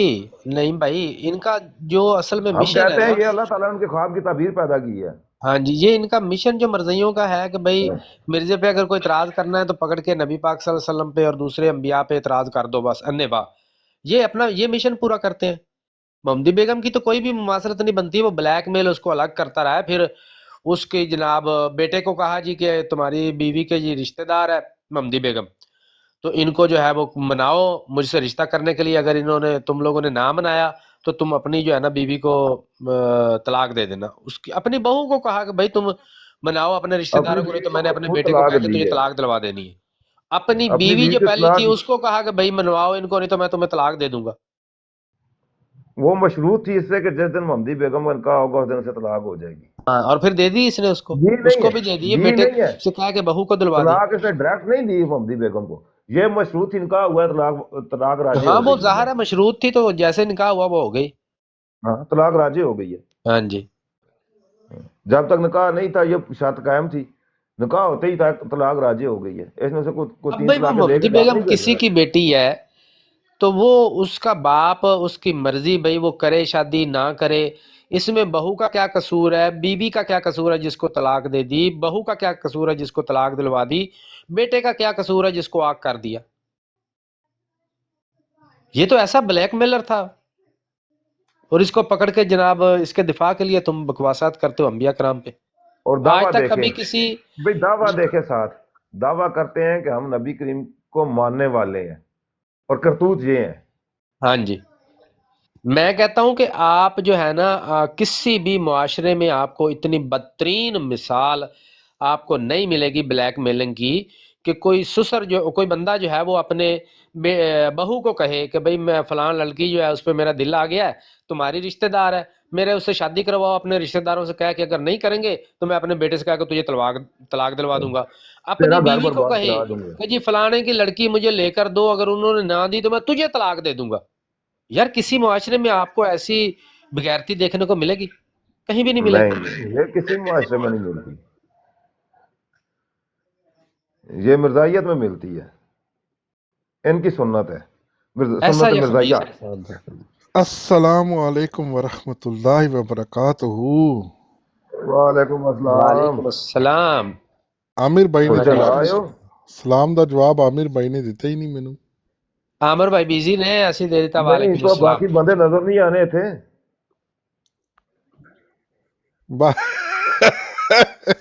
کل پتہ ہی انہوں نہیں نے ہوگا ابھی کیا کرو، کال سلام پڑھنا پہ کل سلام پڑھتے پہ سن. بھابی نے آخیا کرو سلام. اچھا طلعت ملک دا تے ٹونی دا مناظرہ کون کون دیکھ رہا ہے یار؟ کیا مناظرہ ہو رہا ہے؟ دو مرزائی کوئی ساڈا بندہ وچ نہ گیا اگر تو بڑا ہی مزہ آنا ہے تھوڑی دیر دے اندر. ایک اجرائے نبوت دی دلیلہ دے رہے ہیں مرزائی، دعا ختم نبوت دیا دے رہے ہیں. اچھا ملک جرائر نبوت دے رہے ہونا تے ٹونی جڑا وہ ختم نبوت دیا. یار ہنس کے برا حال ہو گیا قسم. دس یار انہاں دا دلیلہ حال ویکھ لو مرزائیاں دا وہی ہے. کی ہو گیا جی. ہیں اچھا ادھر اللہ برادر دا انہاں حال نے لائیاں ہوئیاں، نبوت جاری ہے، ادھر اپنے ہی مرزئی ایک دوجے نال سنگ پھسا کے بیٹھے نے، ایک کہہ رہا جاری ہے، دوجا کہی جاندا بند آ. ادھر جماعت انہاں دی ختم نبوت کانفرنس کرا رہی ہے. کیڑے حالت نو پہنچی پئی بڑے ہے. بڑے رنگ ہونے نے. اور یہ سارے بھی جڑا ہے نا اے گزشتہ جڑے 2-4 مہینے عامر بھائی نے جڑا رکھیا نا تتے توے تے جڑا انہوں نے بٹھایا ہے، اے بہت امپورٹنٹ ہے.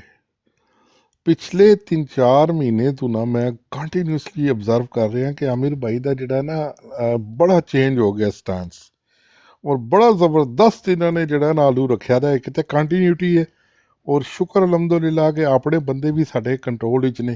ایک تو یہ ہوندا نا کہ جس ٹائم ساڈا ایک مومنٹم بنیا ہوندا ہے نا، وہ وچ اپنے دی لڑائی شروع ہو جاندی ہے، وہ سارا جڑا نا کام اتنے پی جاندا ہے. تے اے مزیدار کام ہو رہے نے بڑے بڑے. دیکھو ختم نبوت کانفرنس کران دا کوئی مطلب ختم نبوت دا تے نہ ہی نہیں لینا چاہیے انہاں نوں، لیکن کانفرنس کرا رہے نے. اے اور کوئی نہ مستقیم آج آؤ کے نعرے اتنے سارا معاشرے دن میں پوچھتے نے دے. سانو ختم نبوت کاروبار ہے، ختم نبوت ڈھونگ ہے، قرآن سے ختم نبوت کا لفظ دکھائیں، ختم نبوت جو ہے قرآن کے خلاف عقیدہ ہے. سارا دن اتنے اے ڈرامے کر دیں. کتاباں کھول کے بیٹھا ہے. لو نا ایک ہی اپنا کتاب ابو بکر کھولنی، میر بھائی. ایک ہی کتاب کھولنی، مسیح موعود اپنی تحریروں کی روح سے 2 ہاں جلداں دے کول ہو گئیاں. ہاں بالکل. ایک ہی کتاب اس کھولنی ہے. وہ بڑا مزے دا کام ہو رہا ہے، لیکن بس دعا کرو کہ اپنا بندہ کو جا کے سنگھ نہ بسا دے وچ. اے بڑا مسئلہ ہوندا ہے. وڈی کرو میری اسکرین. گل یہ ہے اس گل جی عامر بھائی. السلام علیکم ملک صاحب. جی جی یہ گل جڑی ہے نا یہ اللہ گواہ ہے کہ مینوں نہ دل کردا کسی ویلے کوئی باقاعدہ کالج کھولنا پینا صرف ٹک ٹاک دی خاطر نا ختم نبوت والا. یعنی اس چیز نو ایویلویٹ کرنے واسطے کہ کتھے مینوں جانا چاہیے تے کتھے نہیں جانا چاہیے، کتھے گل ہوندی پئی ہے وہ صحیح بھی ہوندی ہے تے کتھے گل غلط بھی ہوندی ہے، وہ لوکاں نو گمراہ پہ کردے نے.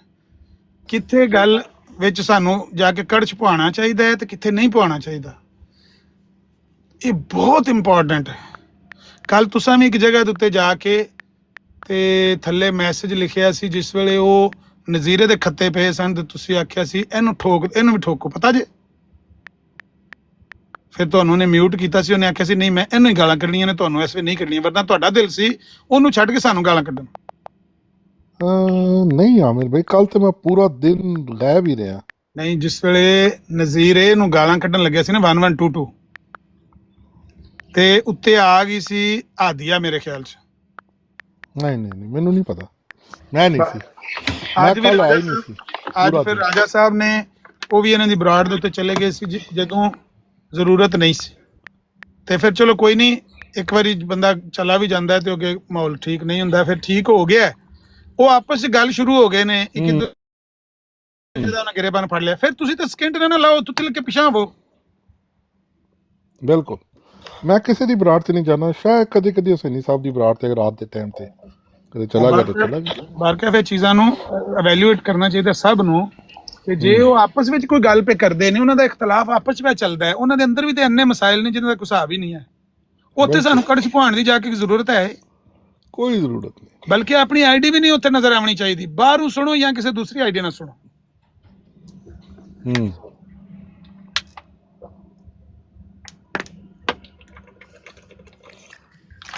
बहरहाल है, समझ आ जाए तो फिर क्या ही बात है। ਇਹ ਸਮਝ ਆ ਜਾਏ ਨਾ, ਓਏ ਸੂਰਾ ਨਮਾਜ਼ ਪੜ। ਮਾਹੌਲ ਨੂੰ ਇਵੈਲੂਏਟ ਕਰਨਾ ਆ ਜਾਏ ਤੇ ਬਾਕੀ ਸਾਰੀਆਂ ਗੱਲਾਂ ਦਾ ਪਤਾ ਹੈ। सिखाओ लोगों को। ਜਿਹੜੀ ਤੁਸੀਂ ਕਹਿੰਦੇ ਹੋ ਬਈ ਸ਼ੁਕਰ ਹੈ ਕਿ ਆਪਸ ਵਿੱਚ ਹਾਲਾਤ ਠੀਕ ਨੇ। ਮੁਸਲਮਾਨ ਪਤਾ ਨਹੀਂ ਕੀ ਕਹਿੰਦੇ ਹੋ, ਮੁਸਲਮਾਨ ਲੜਦੇ ਨਹੀਂ ਪੈਣ ਨਾ, ਇਹ ਬੜੀ ਜਜਮੈਂਟ ਹੈ ਤੁਹਾਡੀ। नहीं आमिर भाई, उतना ज्यादा नहीं है, बस थोड़ा बहुत ही है। ਇੰਨਾ ਹੀ ਫਰਕ ਹੈ ਅੱਗੇ ਇੱਥੇ ਸਾਡੇ ਨਾਲ ਚੜ ਕੇ ਆ ਕੇ ਲੜਦੇ ਸਾਂ, ਹੁਣ ਉਹ ਨੇੜੇ ਨਹੀਂ ਲੱਗਣ ਦਿੰਦੇ, ਤੂੰ ਉੱਪਰਾਂ ਜਾ ਕੇ ਲੜਦੇ ਆ। परे परे चलो लगे रहन, फिर भी काफी हद तक ना कंट्रोल है। ते इस मोमेंटम नु बनाई रखो, 3 महीने और तो कम पै जाने बस। अल्लाह दा खैर चलना। ਇਹ ਖਤਮੇ ਨਬੂਵਤ ਕਾਨਫਰੰਸ ਕਰਾਉਣਾ ਇਹਨਾਂ ਦਾ ਤੁਸੀਂ ਕੀ ਸਮਝਦੇ ਹੋ? ਬਹੁਤ ਬੜੀ ਗੱਲ ਹੈ। ਯਕੀਨ ਕਰੋ, ਜਿਨ੍ਹਾਂ ਦੇ ਸਾਰੀ ਜ਼ਿੰਦਗੀ ਜਰਾਏ ਨਬੂਵਤ ਤੇ ਸਾਨੂੰ ਤਾਨੇ ਖਤਮੇ ਨਬੂਵਤ ਪਕੌੜੋਂ ਕੀ ਦੁਕਾਨ, ਖਤਮੇ ਮਤਲਬ ਨਬੀ ਪਾਕ ਦਾ ਟਾਈਟਲ ਹੈ, ਉਸ ਦਾ ਇਹ ਮਜ਼ਾਕ ਉਡਾਉਂਦੇ ਰਹੇ ਸਾਰੀ ਜ਼ਿੰਦਗੀ।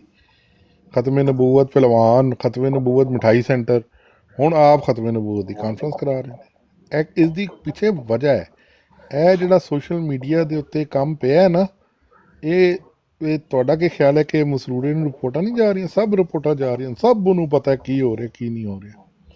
ਅਲੀ ਭਾਈ ਨਹੀਂ ਤਾਂ ਮੇਰੇ ਲਈ ਅਰਬੀ ਜਾਣਦੇ ਨੇ। अपना मलिक साहब ਜਿਹੜੀ ਬਰਾੜਾ ਲਾ ਕੇ ਬੈਠੇ ਨੇ ਕਿ ਨਬੂਵਤ ਜਾਰੀ ਹੈ। ਹੁਣ ਨਹੀਂ ਨਾ ਲਗਾ ਰਹੇ, ਹੁਣ ਨਹੀਂ ਲਗਾ ਰਹੇ। ਨਹੀਂ ਲੱਗੀ ਹੋਈ ਸੀ, ਅੱਜ ਵੀ ਲੱਗੀ ਹੋਈ ਸੀ। ਮਸਲੇ ਮਸਾਇਲ ਉਹਨਾਂ ਦੇ ਅੰਦਰ ਚੱਲਦੇ ਨੇ ਪਏ।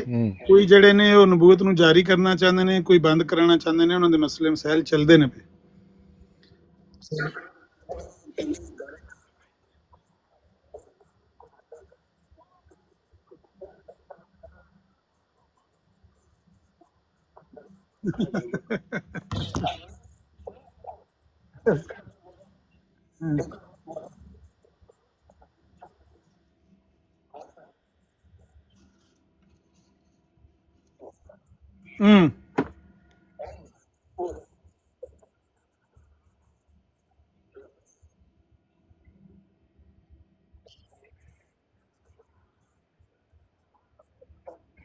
जी जी अच्छा इंजे ना कि जो मोटो का चेंज पे कर देना खत्म नबूवत वाला, इसके पीछे भी कोई रीजन खास होनी है। ये इंज नहीं चेंज पे करते जिस तरह इन्हों का पहले ना बनाया ना जराए नबूवत का, उन्होंने कहा रजाई कोई खत्म नबूवत का नाम नहीं लैंदा सी ਭਾਈ ਇਹ ਅਸਲ social 'ਚ media ਨਹੀਂ ਇੱਕ ਮਵਾਦ second ਭਾਈ, ਗੱਲ ਇਹ ਹੈਗੀ ਆ। ਯਾਰ ਭਾਈ ਗੱਲ ਮੁਕੰਮਲ ਹੋਣ ਦਿਓ ਨਾ, ਗੱਲ ਮੁਕੰਮਲ ਹੋਣੀ ਥੋੜੀ ਜੀ ਬਈ। ਇਹ ਕੋਈ ਇਹ ਨਹੀਂ ਕਿ ਸੋਸ਼ਲ ਮੀਡੀਆ ਦੇ ਮੁਰੱਬੀਆਂ ਦਾ ਸੀ, ਨਹੀਂ, ਇਹਨਾਂ ਦੇ ਕਾਬਰੀਨ ਦਾ ਵੀ ਹੈ ਸੀ। ਅਖਬਾਰਾਂ ਇਹਨਾਂ ਦੀਆਂ ਭਰੀਆਂ, ਕਿਤਾਬਾਂ ਇਹਨਾਂ ਦੀਆਂ ਭਰੀਆਂ ਨੇ ਜਰਾਏ ਨਬੂਵਤ ਨਾਲ। ਲੇਕਿਨ ਉਹ ਹੁਣ ਤਬਦੀਲੀ ਉਸ ਦੇ ਰਿਐਕਟ ਸੀ ਖਤਮੇ ਨਬੂਵਤ ਦੇ ਮਦੇ ਮੁਖਾਲਫ। ਹੁਣ ਇਹਨਾਂ ਜਿਹੜੇ ਉਹ ਸਬਕ ਪੜ੍ਹ ਰਹੇ ਨੇ, ਮੁਰੱਬੀ ਇਹਨਾਂ ਦੇ ਸਬਕ ਯਾਦ ਹੋ ਰਿਹਾ, 3 ਸਾਲ ਇਹਨਾਂ ਪੜ੍ਹਾਉਣਾ ਸ਼ੁਰੂ ਕਰ ਦਿੱਤਾ ਹੈ। ਹੁਣ ਇਹ ਸਬਕ ਇਹਨਾਂ ਪੜ੍ਹਨਾ ਹੈ। ਹੁਣ ਮੁਰੱਬੀ ਤਾਂ ਆਪਸ 'ਚ ਪਧੜੇ ਨੇ ਕਿ ਅਸਾਂ ਜਿਹੜਾ ਪੜ੍ਹਿਆ ਤੇ ਉਸ ਮੁਖਾਲਫ ਚੱਲ ਪਿਆ। ਅੱਧੇ ਉਸਾਂ ਚੱਲਣੇ ਤਾਂ ਨਵੇਂ ਚੱਲਣੇ। ਹੁਣ ਕਰ ਲੈਣ ਗੱਲ ਕਿ ਇਹ ਨਹੀਂ ਕਰਨ ਦੇਣਾ ਬੌਨ ਬੌਨ ਹੁਣ ਗੱਲ ਬੌਨ ਨਹੀਂ ਅੱਛਾ ਮੈਂ ਇਹ ਗੱਲ ਕਰ ਰਿਹਾ ਸੀ ਜੋ ਮੈਨੂੰ ਲੱਗ ਰਿਹਾ ਨਾ ਉਹ ਇਹ ਮਸਲਾ ਵਾ ਕਿ ਜਿਹੜਾ ਇਹਨਾਂ ਨੇ ਟੋਪੀ ਡਰਾਮਾ ਚਲਾਇਆ ਹੋਇਆ ਸੀ ਨਾ ਜਰਾਏ ਨਬੂਵਤ ਵਾਲਾ ਇਹ ਪ੍ਰੈਕਟੀਕਲੀ ਇਹਨਾਂ ਦੇ ਗਲੇ ਦਾ ਫੰਦਾ ਬਣਿਆ ਹੋਇਆ ਸੀ ਕਿ ਜਦੋਂ ਇਹਨਾਂ ਦੀ ਆਪਣੀ ਜਦੋਂ ਇਹ ਇੱਧਰ ਸਾਰਾ ਦਿਨ ਬਰਾਡਾਂ ਲਾ ਕੇ ਜਾਂ ਆਪਣੇ ਜਲਸੇ ਜਲਾਸਾਂ ਦੇ ਵਿੱਚ ਇਹ ਇਜਰਾਏ ਨਬੂਵਤ ਦਾ ਢੰਡੋਰਾ ਪਿੱਟਦੇ ਨੇ ਕਿ ਨਬੂਵਤ ਜਾਰੀ ਹੈ ਨਬੂਵਤ ਜਾਰੀ ਹੈ ਉਹ ਕਰਦੇ ਤੇ ਸੀ ਮਿਰਜ਼ੇ ਨੂੰ ਫਿੱਟ ਕਰਨ ਵਾਸਤੇ ਲੇਕਿਨ ਜਦੋਂ ਹੁਣ ਇਹਨਾਂ ਦੀ ਆਪਣੀ ਜਮਾਤ ਦੇ ਵਿੱਚੋਂ ਬੰਦੇ ਮੁਦਈਆ ਨੇ ਨਬੂਵਤ ਉੱਠ ਖਲੋਏ ਤੇ ਅੱਜ ਤੱਕ ਕਿੰਨੇ ਕੇਸ ਹੋਏ ਨੇ ਕਿਸੇ ਇੱਕ ਨੂੰ ਵੀ ਇਹਨਾਂ ਦੀ ਜਮਾਤ ਨੇ ਨਹੀਂ ਮੰਨਿਆ ਕਿਸੇ ਨੂੰ ਵੀ ਨਹੀਂ ਮੰਨਿਆ ਫਿਰ ਆਪਣੀ ਜਮਾਤ ਵਾਲੇ ਤੇ ਛੱਡੋ ਬਾਹਰ ਜਮਾਤ ਤੋਂ ਹਟ ਕੇ ਜਿਹੜੇ ਲੋਕਾਂ ਨੇ ਨਬੂਵਤ ਦੇ ਦਾਅਵੇ ਕੀਤੇ ਉਹਨਾਂ ਨੂੰ ਵੀ ਕਿਸੇ ਨੇ ਇਹਨਾਂ ਨੇ ਮੰਨਿਆ ਜਦੋਂ ਉਹਨਾਂ ਦਾ ਇੰਜ ਦਾ ਕੋਈ ਬੰਦਾ ਸਾਹਮਣੇ ਕੀਤਾ ਜਾਂਦਾ ਤੇ ਉਦੋਂ ਫਿਰ ਇਹ ਮਜਬੂਰ ਹੁੰਦੇ ਆ ਇੰਜ ਦੀਆਂ ਤਵੀਲਾਂ ਪੇਸ਼ ਕਰਨ ਵਾਸਤੇ ਕਿ ਜਿੱਥੋਂ ਇਹ ਸਾਬਤ ਕਰ ਸਕਣ ਕਿ ਨਹੀਂ ਬਸ ਕੱਲੇ ਮਿਰਜ਼ੇ ਨੇ ਆਣਾ ਸੀ ਇਹ ਇਹਨਾਂ ਦੇ ਹੁਣ ਗਲੇ ਦਾ ਫੰਦਾ ਬਣ ਗਿਆ ਹੋਇਆ ਸੀ ਤੇ ਮੈਨੂੰ ਲੱਗਦਾ ਇਹ ਹੁਣ ਨਾ ਉੱਥੋਂ ਇਹ ਰੋਲ ਬੈਕ ਕਰਕੇ ਨਾ ਇਹਨਾਂ ਨੇ ਜਰਾਇ ਨਬੂਵਤ ਵਾਲਾ ਟੋਪੀ ਡਰਾਮਾ ਬੰਦ ਲੱਗੇ ਕਰਨ ਤੇ ਹੁਣ ਕਹਿਣਗੇ ਬਸ ਇੱਕ ਮਿਰਜ਼ੇ ਨੇ ਹੀ ਆਣਾ ਸੀਗਾ ਉਹ ਜ਼ਿੱਲੀ ਬਰੂਜ਼ੀ ਸੀ ਉਹ ਜ਼ਿਲ ਸੀ ਉਹ ਬਰੂਜ਼ ਸੀ ਉਹਦੇ ਨਾਲ ਖਤਮ ਨਬੂਵਤ ਤੇ ਫਰਕ ਨਹੀਂ ਪੈਂਦਾ ਬਸ ਵੈਸੇ ਤਾਂ ਨਬੂਵਤ ਬੰਦ ਆ ਸਾਰੇ ਹੋਰ ਕੋਈ ਨਬੀ ਨਹੀਂ ਆ ਸਕਦਾ ਕਿਆਮਤ ਤੱਕ ਨਹੀਂ ਆਣਾ ਮਤਲਬ ਉਹੀ ਸਾਰਾ ਖਤਮ ਨਬੂਵਤ ਵਾਲਾ ਅਕੀਦਾ ਲੇਕਿਨ ਇੱਕ ਮਿਰਜ਼ੇ ਨੂੰ ਬਸ ਫਿੱਟ ਕਰਨ ਵਾਸਤੇ ਕੋਈ ਰਾਹ ਵਿਚਲਾ ਕੱਢਣਗੇ ਮੈਨੂੰ ਲੱਗਦਾ ਇਹ ਹੁਣ ਇਹ ਕੰਮ ਕਰਨ ਲੱਗੇ ਵੈਸੇ ਵੀ ਇਹ ਇੰਨਾ ਹਲਕਾ ਬਿਆਨੀਆਂ ਵਾ ਨਬੂਵਤ ਜਾਰੀ ਹੋਣ ਦਾ ਇੰਨਾ ਗਲਤ ਬਿਆਨੀਆਂ ਵਾ ਕਿ ਇਹਨਾਂ ਦੀ ਆਪਣੀ ਜਮਾਤ ਦੇ ਵਿੱਚੋਂ ਜਦੋਂ ਇਹਨਾਂ ਨੇ ਮਿਰਜ਼ੇ ਦੇ ਬਾਰੇ ਨਹੀਂ ਦੱਸਦੇ ਕਿ ਭਈ ਉਹਦਾ ਨਬੂਵਤ ਦਾ ਦਾਵਾ ਸੀ ਤੇ ਇਹ ਜਦੋਂ ਪਤਾ ਲੱਗਦਾ ਤੇ ਇਹਨਾਂ ਦੀ ਜਮਾਤ ਦੇ ਵਿੱਚੋਂ ਲੋਕ ਛੱਡ ਜਾਂਦੇ ਨੇ ਵੀ ਅੱਛਾ ਨਬੂਵਤ ਦਾ ਦਾਵਾ ਸੀ ਤੇ ਜਦੋਂ ਇਜਰਾਏ ਨਬੂਵਤ ਵਾਲਾ ਟੋਪੀ ਡਰਾਮਾ ਕਰਦੇ ਨੇ ਤੇ ਉਹ ਫਿਰ ਲੋਕੀ ਪੁੱਛਦੇ ਨੇ ਇਹਨਾਂ ਦੇ ਆਪਣੀ ਜਮਾਤ ਦੇ ਫਿਰ ਖਿਲਾਫਤ ਕਿੱਧਰ ਜਾਏਗੀ ਜੇ ਨਬੀ ਆ ਗਿਆ ਤੇ ਕਿਆ ਖਲੀਫਾ ਜਿਹੜਾ ਉਹਦੀ ਬੈਤ ਕਰੇਗਾ ਇਹ ਬੜੇ ਮਸਲੇ ਬਣੇ ਹੋਏ ਨੇ ਇਹਨਾਂ ਦੇ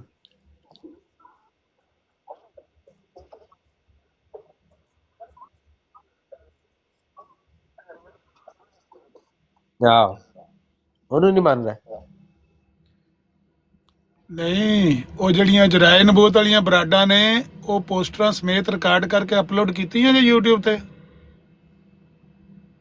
ਕੋਈ ਇੱਕ ਪਤਾ ਨਹੀਂ ਕਿੰਨੀਆਂ ਹੋਣੀਆਂ YouTube ਤੇ ਉਹ ਇਹਨਾਂ ਨੇ ਕੱਲ ਨੂੰ ਮੁੱਕਰ ਹੀ ਜਾਣ ਅਸੀਂ ਤੇ ਕਦੇ ਜਰਾਏ ਨਬੂਵਤ ਆਖਿਆ ਹੀ ਨਹੀਂ ਹੈ ਆਹੋ ਆ ਇੱਕ ਨਸਲ ਗੁਜ਼ਰ ਲੈਣ ਦਿਓ ਅਗਰ ਇਹ ਵਾਕਈ ਇਹ ਕਰਨ ਲੱਗੇ ਆ ਜੋ ਮੈਂ ਸੋਚ ਰਿਹਾ ਇੱਕ ਨਸਲ ਗੁਜ਼ਰ ਲੈਣ ਦਿਓ ਇਹਨਾਂ ਦੇ ਮੌਲਵੀਆਂ ਦੇ ਝੂਠ ਨੇ ਸਾਰੇ ਸਲਾਮ ਪਾਕਟ ਬੁਕਾ ਅਸਲ ਸੇਵ ਪਈਆਂ ਨੋ ਅਜ਼ਰਾਇ ਨਬੂਵਤ ਅਜ਼ਰੂ ਹਦੀਸ ਅਜ਼ਰਾਇ ਨਬੂਵਤ ਅਜ਼ਰੂ ਕੁਰਾਨ ਲਾ ਲਓ ਨਹੀਂ ਖਤਮ ਹੋਣੀਆਂ ਨਾ ਲਾ ਲਓ ਆਪਣੇ ਆਪਣੇ ਟੇਵੇ ਤੇ ਮੈਂ ਵੀ ਕੋਈ ਗੱਲ ਦੱਸਾਂ ਕੀ ਹੋ ਸਕਦੀ ਕੀ ਹੈ ਬਲਕਿ ਮੁਮਕਿਨ ਹੀ ਹੈ ਨਹੀਂ ਸਬਰ ਕਰੋ ਜੀ ਤੁਸੀਂ ਨਿੱਕੇ ਹੋ ਤੇ ਸਭ ਤੋਂ ਆਖਰ ਤੇ ਵਾਰੀ ਨਾਲ ਗੱਲ ਕਰਿਓ ਗੱਲ ਇਹ ਹੈ ਸੁਲਤਾਨ ਸਾਹਿਬ ਪਹਿਲੀ ਤੇ ਗੱਲ ਇਹ ਵੀ ਕਿ ਇਹ ਜੇ ਤੁਸੀਂ ਸੁਣੀ ਹੈ ਗੱਲ ਇੱਥੇ ਓਪਨ ਆਈਜ਼ ਆਇਆ ਸੀ ਤੇ ਤੁਹਾਡੀ ਗੱਲ ਸਿਰਫ ਐਨੀ ਸੀ ਜਿੰਨੀ ਕੀਤੀ ਹੈ ਐਨੇ ਟਾਈਮ 'ਚ ਮੁੱਕ ਜਾਣੀ ਚਾਹੀਦੀ ਸੀ ਤੁਸਾਂ ਸਾਰਿਆਂ ਨੇ ਕੱਲ ਇੰਨੀ ਅਜ਼ੀਅਤ ਦਿੱਤੀ ਹੈ ਉਹਨਾਂ ਮੁਸਲਮਾਨਾਂ ਨੂੰ ਜਿਹੜੇ ਉਸ ਗੁਫ਼ਤਗੂ ਨੂੰ ਨਹੀਂ ਸੀ ਚਾਹੁੰਦੇ ਤੇ ਅੱਜ ਤੁਸੀਂ ਫਿਰ ਕਿਸੇ ਨਤੀਜੇ ਤੇ ਪਹੁੰਚੇ ਹੋ ਯਾਨੀ ਕਿ ਭੇਡਾਂ 'ਚ ਕੋ ਅੱਜ ਉਹ ਊਠ ਤੁਸਾਂ ਫਿਰ ਕੋ ਸਿਆਣਿਆ ਮੈਨੂੰ ਸ਼ੱਕ ਪੈਂਦਾ ਅਗਲੇ ਦਿਨ ਵੀ ਸਿਆਣਿਆ ਅੱਜ ਫਿਰ ਪਿਆਂਦੇ ਨਹੀਂ ਊਠ ਹੈ ਇਹ ਭੇਡਾਂ ਦੇ ਵਿੱਚ ਊਠ ਪਿਆ ਚੁਗਦਾ ਸਦਕੇ ਮੈਂ ਜਾਵਾਂ ਤੁਹਾਡੀਆਂ ਨਜ਼ਰਾਂ ਦੇ ਤੇ ਸਦਕੇ ਮੈਂ ਜਾਵਾਂ ਤੁਹਾਡੀ ਬਸੀਰਤ ਦੇ ਅੱਲਾਹ ਤੁਹਾਨੂੰ ਖੁਸ਼ ਰੱਖੇ ਖਿੱਚ ਪੱਟ ਕੇ ਰੱਖੋ ਉਧਰ ਨਾ ਜ਼ੋਰ ਉਧਰ ਹੀ ਲਾਓ ਇਹ ਜਿਹੜੀ ਤੁਸੀਂ ਗੱਲ पे लिखते हो ना कि कुछ अरसे से हमारे मुसलमान मुजाहिद इस बात पर जोर दे रहे हैं कि मिर्जा ने जराए नबूवत के दलाइल नहीं दिए गल बिल्कुल सही है ये जराए नबूवत दे उन्हें दलाइल नहीं दिते हो तो मरन लगे भी ਜਾਂਦਾ ਸੀ कि जे लोग कहते ने मैं नबूवत का दावा किया है तो मैं ਇਹਦੇ ਜਵਾਬ ਚ ਲਾਨਤ ਅੱਲਾਹ ਅਲਲ ਕਾਜ਼ਬੀਨ ਆਖਾਂ ਤੇ ਹੋਰ ਕੀ ਆਖਾਂ ਇਹ 23 ਤਰੀਕ ਦਾ ਜੇ 26 ਨੂੰ ਮਰਿਆ ਇਹ ਮਰਨ ਤੋਂ 3-4 ਦਿਨ ਪਹਿਲੇ 5 ਦਿਨ ਪਹਿਲੇ ਇਹ ਗੱਲ ਪਿਆ ਕਰਦਾ ਸੀ ਕਿ ਜੇ ਮੈਂ ਲਾਨਤ ਅੱਲਾਹ ਅਲਲ ਕਾਜ਼ਬੀਨ ਆਖਾਂ ਤੇ ਹੋਰ ਕੀ ਆਖਾਂ ਨਬੂਵਤ ਦੇ ਦਾਅਵੇ ਤੋਂ ਉਹ ਦੌੜਦਾ ਸੀ ਇਹ ਗੱਲ ਠੀਕ ਹੈ ਲੇਕਿਨ ਕਰਦਾ ਵੀ ਸੀ ਨਾਲ ਜਿਸ ਤਰ੍ਹਾਂ ਉਹ ਕਰਦਾ ਸੀ ਨਾ ਜਿਸ ਤਰ੍ਹਾਂ ਦਾ ਦਾਅਵਾ ਨਬੂਵਤ ਤੋਂ ਤਿਆਰ ਕੀ ਅਜਿਹਾ ਚਕਾਉਂਦਾ ਸੀ ਤੁਸੀਂ ਗੱਲ ਪਹਿਲੇ ਕਰਨੀ ਕਰੋ ਤੁਸੀਂ ਪਹਿਲਾਂ ਕਰਦੀ ਤੇ ਚੁੱਪ ਕਰ ਜਾਂਦੇ ਨਬੂਵਤ ਦਾ ਦਾਅਵਾ ਉਹ ਜਿਸ ਤਰ੍ਹਾਂ ਦਾ ਕਰਦਾ ਸੀ ਨਾ ਉਸ ਤਰ੍ਹਾਂ ਦਾ ਇਹਨਾਂ ਮਿਰਜ਼ਾਈਆਂ ਨੂੰ ਪੇਸ਼ ਨਹੀਂ ਕਰਨਾ ਆਉਂਦਾ ਇਹ ਜਰਾਏ ਨਬੂਵਤ ਦੀ ਗੱਲ ਕਰਦੇ ਹੀ ਤਾਂ ਨੇ ਇਹਨਾਂ ਨੂੰ ਉਹ ਨਬੂਵਤ ਦਾ ਦਾਅਵਾ ਉਹਦਾ ਪੇਸ਼ ਕਰਨਾ ਨਹੀਂ ਆਉਂਦਾ ਉਹ ਇੱਕ ਖਾਸ ਕਿਸਮ ਦੀ ਨਬੂਵਤ ਤਿਆਰ ਕਰਦਾ ਸੀ ਨਬੂਵਤ ਵੀ ਨਹੀਂ ਪਤਾ ਨਹੀਂ ਕੀ ਤਿਆਰ ਕਰਦਾ ਸੀ ਆਪਣੇ ਆਪ ਨੂੰ ਆਂਦਾ ਸੀ ਮੈਂ ਉਹ ਉਹਨਾਂ ਦੀ ਮਤਲਬ ਅਲੱਗ ਕੋਈ ਚੀਜ਼ ਹੀ ਨਹੀਂ ਹੈ ਤੇ ਫਨਾਹ ਹੋ ਕੇ ਤੇ ਮੈਨੂੰ ਬਸ ਇੰਨਾ ਹੀ ਉਹ ਜੋ ਕੁ ਕਰਦਾ ਸੀ ਨਾ ਉਹ ਗੱਲ ਇਹਨਾਂ ਨੂੰ ਕਰਨੀ ਨਹੀਂ ਆਉਂਦੀ ਇਹ ਉਹ ਮਸਲਾ ਇਹਦੇ 'ਚ ਕੋਈ ਸ਼ੱਕ ਨਹੀਂ ਕਿ ਉਹਨੇ वो ਖਤਮੇ ਨਬੂਵਤ ਦੇ ਉੱਤੇ करनी ਘੜੀਆਂ चाहिए ਚੁੱਕ ਚੁੱਕ अमर ਕੇ भाई, ਦਲੀਲਾਂ पेश करने के काबिल नहीं है, ਹੈ पेश करने के काबिल नहीं, पेश करने के काबिल नहीं, मुनासा कहते गल करनी ते आंदी ने, पेश करने के काबिल नहीं। ਉਹ ਭਾਈ ਹੁਣ ਕਿਵੇਂ ਇੱਥੇ ਬਹਿ ਕੇ ਬਰਾਡਾ ਲਾ ਕੇ ਦੱਸਣਗੇ ਜਦੋਂ ਕੋਈ ਪੁੱਛੇ ਹਾਂਜੀ ਮਿਰਜ਼ਾ ਸਾਹਿਬ ਕਿਵੇਂ ਬਣੇ ਜੀ ਮਸੀਹ, ਤੋ ਆਖਣਗੇ ਜੀ ਪਹਿਲੇ ਮਰੀਮ ਬਣੇ, ਫਿਰ ਜਨਾਬ ਉਹਨਾਂ ਨੂੰ ਯਲਾਸ਼ ਨੇ ਰਜੂਲੀਅਤ ਕੀਤੀ, ਫਿਰ ਹਮਲ ਹੋਇਆ, ਉਹ ਫਿਰ 10 ਮਹੀਨੇ ਦਾ ਹਮਲ ਹੋਇਆ, ਫਿਰ ਦਰਦੇ ਜ਼ੇ ਹੋਈ, ਫਿਰ ਉਹ ਖਜੂਰ ਦੇ ਤਣੇ ਦੀ ਤਰਫ ਗਏ, ਫਿਰ ਉੱਥੇ ਜਨਾਬ ਵਜ਼ਾ ਹਮਲ ਹੋਇਆ ਤੇ ਉਹ ਮਿਰਜ਼ੇ ਦੇ ਵਿੱਚੋਂ ਇੱਕ ਨਵਾਂ ਮਸੀਹ ਜੰਮ ਪਿਆ, ਮੈਂ ਵਲਦ ਮੈਂ। ਇਹ ਕਿਵੇਂ ਦੱਸਣਗੇ ਸਾਰੇ? ਇਹ ਦੱਸਣਾ ਔਖਾ। अस्सलाम वालेकुम। वालेकुम अस्सलाम। रसूल भाई जिसले मिर्जा साहब नाल हालात है ना, तो मिर्जा साहब गए अल्ट्रासाउंड कराने आ, डॉक्टर ने मुबारक दी। मिर्जा साहब तुहानू मुबारक होए, तुहाडे हल तुसी होण लगे हो।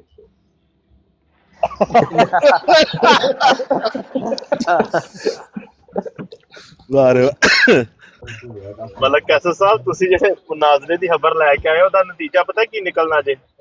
और एक लाओ ने तो उठना, उन्हें सुननी कहना तो आप भी ठीक बात कर रहे हैं, वो भी ठीक बात कर रहे हैं, एक ने उठना, आप दोनों बात एक ही कर रहे हैं, समझने का अंदाज अपना अपना है। सुनाओ तो सही ना यार, मैं अगर कहने हो तो मैं सुनावा। ਕਿੱਥੇ ਹੋਣ ਲੱਗੇ ਕਿੱਥੇ ਹੋਣ ਲੱਗੇ ਨਾਲ ਤਲਤ ਮਲਕ ਤੇ ਟੋਨੀ ਦਾ ਹੋਣ ਲੱਗੇ हाँ जी। ਸੁਣਾ ਤੇ ਥੋੜਾ ਜਿਹਾ भाई गल कर रहे थे कोई मुसलमान ना जा चढ़े उत्ते विच जून। मैं वही तक के अच्छा हम बस ठीक है अबू बहुत बकर भाई स्टार्ट कर देते हैं अबू बकर मीर भाई सुना सकते हो?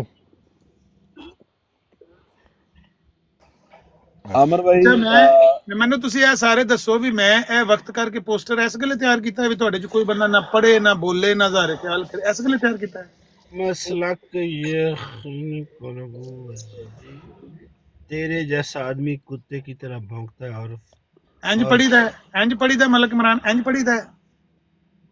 तेरे जैसा आदमी कुत्ते की तरह भौंकता है और फरियाद करता है। तेरे जैसा आदमी कुत्ते की तरह भौंकता है और फरियाद करता है।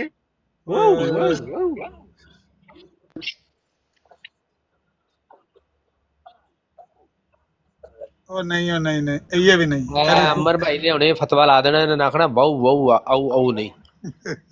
अमन नजीर साहब ने सारे बेफजूल ही बंदे पाए ने, किसी ना काम ते बनते ਇਹ ਠੀਕ कोई ਹੈ काम ਸਰ दे नहीं है, ਤੇ ਸਰ ते रसूल दी मंदे ने लबोड़ो नहीं करते है। अच्छा सर सुना मैं एक बार यह फिक्रा बोलना तो फिर उसके बाद सुनने का। तेरे जैसा आदमी कुत्ते की तरह भौंकता है और फरियाद करता है।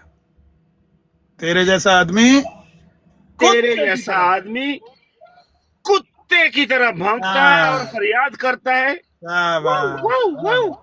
इंज पढ़ी इंज पढ़ी दा इनू। तेरे जैसा आदमी कुत्ते की तरह भौंकता है और फरियाद करता है। शाबाश। काले रंग च की लिखा है वो भी पढ़ दो एक दफा। सही वैसे पढ़ना इंज ही चाहिए। तेरे जैसा आदमी भाई काले रंग च की लिखा है वो भी पढ़ दो एक दफा। अच्छा मैं ना छोटी ਜਿਹੀ ਗੱਲ ਕਰਨੀ ਸੀ। ਆ ਜਿਹੜੀ ਚੀਜ਼ ਤੁਸੀਂ ਆਮਰ ਭਾਈ ਇਹਨਾਂ ਦੇ ਚੇਂਜਿੰਗ ਤੁਸੀਂ ਥੋੜੇ ਦਿਨਾਂ ਤੱਕ ਵੇਖੋਗੇ, ਬਹੁਤ ਵੱਡੀ ਚੇਂਜਿੰਗ ਇੱਕ ਨਜ਼ਰ ਆਏਗੀ ਤੁਹਾਨੂੰ, ਕਿਉਂਕਿ ਇੱਕ ਤੇ ਪਾਕਿਸਤਾਨ ਇੱਕ ਬੜਾ ਵੱਡਾ ਕੰਮ ਸਟਾਰਟ ਹੋਇਆ, ਔਰ ਦੂਸਰੀ ਚੀਜ਼ ਇਹਨਾਂ ਦੀ ਬੜੀ ਵੱਡੀ ਖੇਪ ਜਰਮਨੀ ਤੋਂ ਡਿਪੋਰਟ ਹੋਣ ਵਾਲੀ ਹੈ। ਬੜੀ ਵੱਡੀ ਖੇਪ ਜਿਹੜੇ ਇਲੀਗਲੀ, ਈਵਨ ਕਿ ਉਹਦੇ ਵਿੱਚ ਇਹ ਨਹੀਂ ਕਿ ਜਮਾਤੇ ਅਹਿਮਦੀਆ ਦੇ ਬਹੁਤ ਸਾਰੇ ਲੋਕ ਪਾਕਿਸਤਾਨੀ ਜਿਹੜੇ ਮੁਸਲਮਾਨ ਵੀ ਨੇ ਉਹ ਵੀ ਡਿਪੋਰਟ ਹੋਣਗੇ। ਔਰ ਕੈਨੇਡਾ 'ਚ ਤੁਹਾਨੂੰ ਸ਼ਾਇਦ ਇਲਮ ਵਿੱਚ ਹੋਵੇ ਕਿ ਇਹਨਾਂ ਦੀਆਂ ਜਿਹੜੀਆਂ ਦੁਕਾਨਾਂ ਨੇ ਨਾ, ਜਿਹੜੀ ਜਿੱਥੇ ਜਿਨ੍ਹਾਂ ਨੂੰ ਇਹ ਕਹਿੰਦੇ ਨੇ ਕਿ ਸਾਡੀਆਂ ਉਹ ਜਿੱਥੇ ਲਿਟਰੇਚਰ ਪੜ੍ਹਾਉਂਦੇ ਨੇ, ਉਹ ਆਲਰੇਡੀ ਬੰਦ ਨੇ। ਉੱਥੇ ਕਿਸੇ ਕਿਸਮ ਦਾ ਇਹਨਾਂ ਨੂੰ ਸਟੱਡੀ ਵੀਜ਼ਾ ਇਸ਼ੂ ਹੀ ਨਹੀਂ ਹੁੰਦਾ ਪਿਆ। ਸਿਰਫ ਇਹ ਵਜ੍ਹਾ ਥੋੜੇ ਦਿਨਾਂ ਤੱਕ ਤੁਸੀਂ ਵੇਖਿਓ ਇਹਨਾਂ ਦੇ ਨਾਲ ਹੁੰਦਾ ਕੀ, ਜਿਹੜਾ ਵੀ ਬੰਦਾ ਪਾਕਿਸਤਾਨ ਜਾ ਰਿਹਾ ਜਿਹਦੇ ਕੋਲ ਜਿਹੜੇ ਇਹ ਡਾਕੂਮੈਂਟ ਅਜੇ ਯਾਨੀ ਕਿ ਪੱਕਾ ਨਹੀਂ ਹੋਇਆ, ਉਹਦੇ ਕੋਲ ਪਾਸਪੋਰਟ ਕੋਈ ਨਹੀਂ, ਉਹਨੂੰ ਜਦੋਂ ਰਿਟਰਨ ਆਉਣਾ ਪੈਂਦਾ FIA ਉਹਨੂੰ ਏਅਰਪੋਰਟ ਦੇ ਉੱਤੇ ਰੋਕ ਕੇ ਉਹਦੇ ਕੋਲ ਪੁੱਛ ਗਿੱਛ ਕਰਕੇ ਔਰ ਬਕਾਇਦਾ ਤੌਰ 'ਤੇ ਇੱਕ ਐਫੀਡੈਵਿਟ ਜਿਹਨੂੰ ਕਹਿ ਲਓ ਜਾਂ ਇੱਕ ਉਹ ਕਹਿ ਲਓ ਕਿ ਕੋਈ ਪੇਪਰ ਸਟਾਂਪ ਪੇਪਰ ਹੁੰਦਾ ਜਿਹਨੂੰ ਅਟੈਸਟਡ ਕਰਵਾਉਣਾ ਪੈਂਦਾ 18ਵੇਂ ਸਕੇਲ ਦੇ ਅਫੀਸਰ ਕੋਲੋਂ। ਸਿਰਫ ਇਹਨਾਂ ਦੀ ਤਾਂ ਮਾਂ ਮਰੀ ਹੈ। ਔਰ ਥੋੜੇ ਦਿਨਾਂ ਤੱਕ ਵੇਖਿਓ ਇਹਨਾਂ ਦੇ ਲੈ ਚੇਂਜਿੰਗ ਹੋਰ ਆਏਗੀ ਔਰ ਬੜੇ ਲੋਕ ਅੱਗੇ ਆਉਣਗੇ।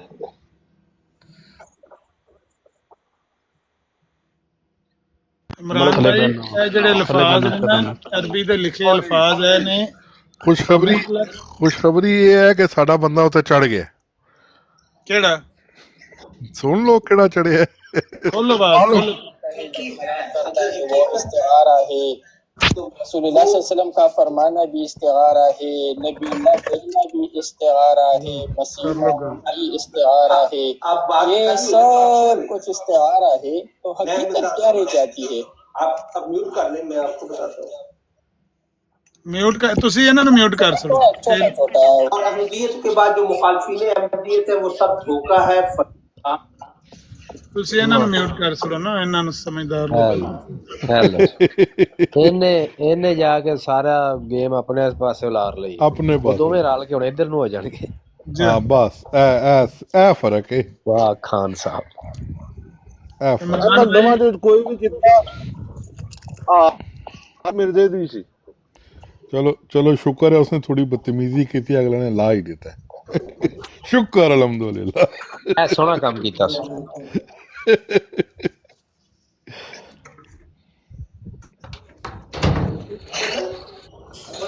ਇਹਨਾਂ ਨੂੰ ਮਿੰਤਾਂ ਕਰ ਬਰਾੜ ਨਹੀਂ ਸੁਣਨੀ, ਬਰਾੜ ਸੁਣਨੀ ਹੈ ਤਾਂ ਮੈਂ ਸੁਣਾ ਸਕਦਾ ਹਾਂ। ਕੋਈ ਨਹੀਂ, ਲੋੜ ਹੋ ਗਿਆ ਪੰਜਾਬੀ, ਉਹ ਕਿਹੜੀ ਕੋਈ ਗੱਲ ਹੋਣੀ ਸੁਣ ਛੱਡ। ਚਲੋ ਠੀਕ।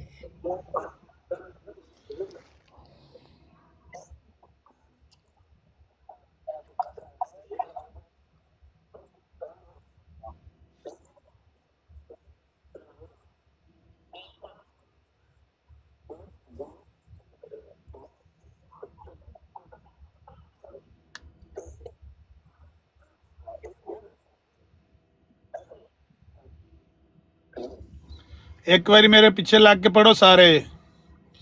फमिसलका फमासालुका। हाँ जी, फमिसलुका के फमासालुका? फमासालुका यम्बा कल कलाब व यज़ाक। तेरे जैसा आदमी कुत्ते की तरह भौंकता है और फरियाद करता है। किसकी तरह? तेरे जैसा आदमी कुत्ते की तरह भौंकता है और फरियाद करता है। अदायगी सीखो, अदायगी लफ्ज़ां दी सौती तासरात तैयार करो। तेरे जैसा आदमी कुत्ते की तरह भौंकता है और फरियाद करता है, कुत्ते की तरह भौंकता है। ये पोस्टर यानी तेरे जैसा आदमी अगर कोई कुत्ते की तरह भौंकता है और पोस्टर बनाए ना तो उसको हमें शेयर भी कर दिया करें ताकि हम भी ब्राड लगाएं तो चले। मलक इमरान ने सिर्फ मलक इमरान की अदायगी सही है। यानी तेरे जैसा आदमी कुत्ते की तरह भौंकता है और फरियाद करता है। संग ना पड़ा नहीं है, कुत्ते की तरह। नहीं अस्सलाम वालेकुम, मैं बस सलाम करन आया सी, सारे बैठे सी तो मैं क्यों पीछे रहा, मैं बस सलाम करन आया। वालेकुम सलाम। नहीं को गल भी कर लो। रहमतुल्लाह व बरकातहू। ਇਹਨਾਂ ਦੀ ਕੀ ਗੱਲ ਕਰਨੀ ਭਾਈजान, बेचारे डुबे पए ने और की है। मैं तहरीर ही पढ़ के और कोई गल नहीं करनी थी यार। मैं ऐनक नहीं लाई, सच्ची मैं ऐनक नहीं लाई, मगर मैं कह देना आऊ आऊ आऊ। मैं सेंड कर दिता उन्हां सारियां नूं जिन्हां ने ਬਰਾੜ ਲਾਣੀ ਹੁੰਦੀ ਨਾ, ਉਹਨਾਂ ਸਾਰਿਆਂ ਨੂੰ ਤਾਏ ਰਠਵਾਲ ਸਮੇਤ ਜਿਹੜੇ ਬਰਾੜ ਲਾਣ ਵਾਲੇ ਨੇ ਸਾਰਿਆਂ ਨੂੰ ਸੈਂਡ ਕਰਤਾ ਹੈ। ਬਰਾੜ ਰਠਵਾਲ ਨੂੰ ਵੀ ਕਰ ਦਿੱਤੇ, ਤਾਰ ਨੂੰ ਕਿਉਂ ਸੈਂਡ ਕਰ ਦਿੱਤਾ? ਉਹਨੇ ਬਰਾੜ ਲਾਣੀ ਹੁੰਦੀ ਹੈ ਨਾ, ਬਰਾੜ ਯਾਰ ਉਹ ਯਕੀਨ ਕਰੋ ਉਹਦੀ ਦੂਜੀ ਲੱਤ ਹੋ ਗਈ, ਉਹਨੇ ਤੇ ਲੱਤ ਹੀ ਮਾਰਨੀ ਸੀ। ਉਹ ਦੂਜੀ ਉਸ ਜਿਹੜੀ ਲੱਤ ਲੱਗਣੀ ਹੈ ਨਾ, ਉਹ ਖੋਤੇ ਦੀ ਪੰਜਵੀਂ ਟੰਗ ਹੋਣੀ ਹੈ। ਅੱਛਾ, ਇਹ ਜਿਹੜਾ ਨਾ ਵਸੀਮ ਭਾਈ ਲਿਖਿਆ ਹੋਇਆ कि मिर्जा कादियानी तेरे जैसा आदमी कुत्ते की तरह भौंकता है और फरियाद करता है। यार ए लोग ना इल्मी तौर ते दिवालिया हो चुके ने अपनी ना ए इन्हां दी रिकॉर्डिंगां सुन के कौन अहमदी होएगा? कदी ए भी इन्हां नूं सोचना चाहिए। मैं ਜਦੋਂ ਆਇਆ ਸੀ ਨਾ ਟਿਕਟੌਕ ਤੇ ਮੈਂ सुनो ਇਹਨਾਂ ਦੇ सुनो सुनो सुनो ਉੱਧਰ ਜਾਈ ਨੂੰ ਕਹਿੰਦਾ ਤੂੰ ਕਾਫਰ ਹੈ ਤੂੰ ਐਮ ਪਰ 2500 ਸਾਲ ਪਹਿਲੇ ਐਵੇਂ ਹੀ ਪੰਗਾ ਸੀ ਉਹ ਵੀ ਨਹੀਂ ਸੀ ਮੰਨਦਾ ਮੈਂ ਨਬੀ ਆ वो कह रहे हैं मैं तो फंस गया 2500 ਸਾਲ ਪਹਿਲੇ ਵੀ ਨਹੀਂ ਸੀ ਮੰਨਿਆ ਮੈਂ ਨਬੀ ਸਾਂ ਉਹ ਵੀ ਕਹਿੰਦੇ ਸਨ ਜੋ ਤੂੰ ਕਹਿ ਦਿੱਤਾ ਮੈਂ ਉਹੀ ਆ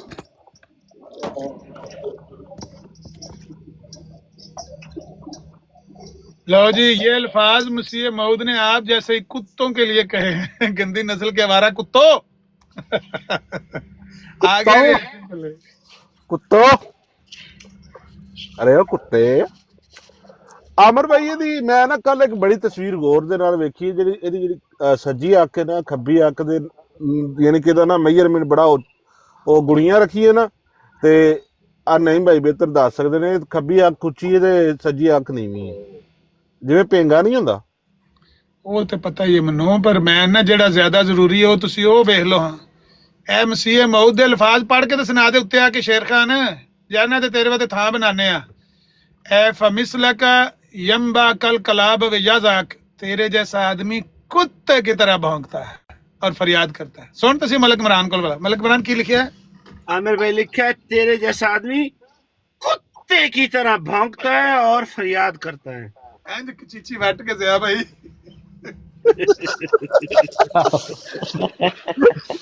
ओ मेरे खुदा तौबा तौबा ਚਲੋ ਇਹ ਅਮਰ ਭਾਈ ਇਹਦੇ ਤੇ ਥੋੜਾ ਜਿਹਾ ਇਹਦੇ ਤੇ ਤੁਸੀਂ ਨਾ ਇਹ ਉੱਤੇ ਵਾਲਾ ਵੇਖੋ ਮਸੀਹ ਮਊਦ ਦੀ ਇਹ ਮਲਕ ਮਦਦ ਇਮਰਾਨ ਕਰਦਾ ਹੈ ਮਲਕ ਇਮਰਾਨ ਇਹਨੂੰ ਪੰਜਾਬੀ ਗੱਲ ਕਨਵਰਟ ਕਰ ਥਵਾ ਜਿਸ ਫਿਕਰੇ ਆ ਤੇਰੇ ਜਿਹਾ ਬੰਦਾ ਕੁੱਤੇ ਦੀ ਤਰ੍ਹਾਂ ਭੌਂਕਦਾ ਹੈ ਬੁੱਲੀ ਕੁੱਤੇ ਦੀ ਤਰ੍ਹਾਂ ਭੌਂਕਦਾ ਹੈ ਔਰ ਜਿਹੜਾ ਨਾ ਫਰਿਆਦ ਕਰਦਾ ਹੈ ਬਾਅਦ ਚੋਂ ਮਿੰਤਾਂ ਕਰੇਂਦਾ ਜਣੇ ਪੈਰੀ ਪੈਂਦਾ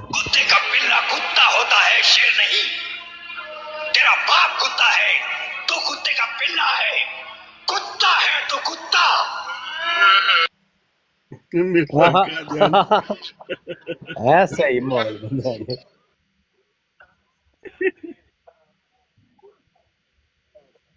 क्यों अंदर क्यों खींच लिया लफज बाहर कट के बाहर कटो भाई हेलो लफज अंदर ना खींचो तेरे जैसा आदमी की तरह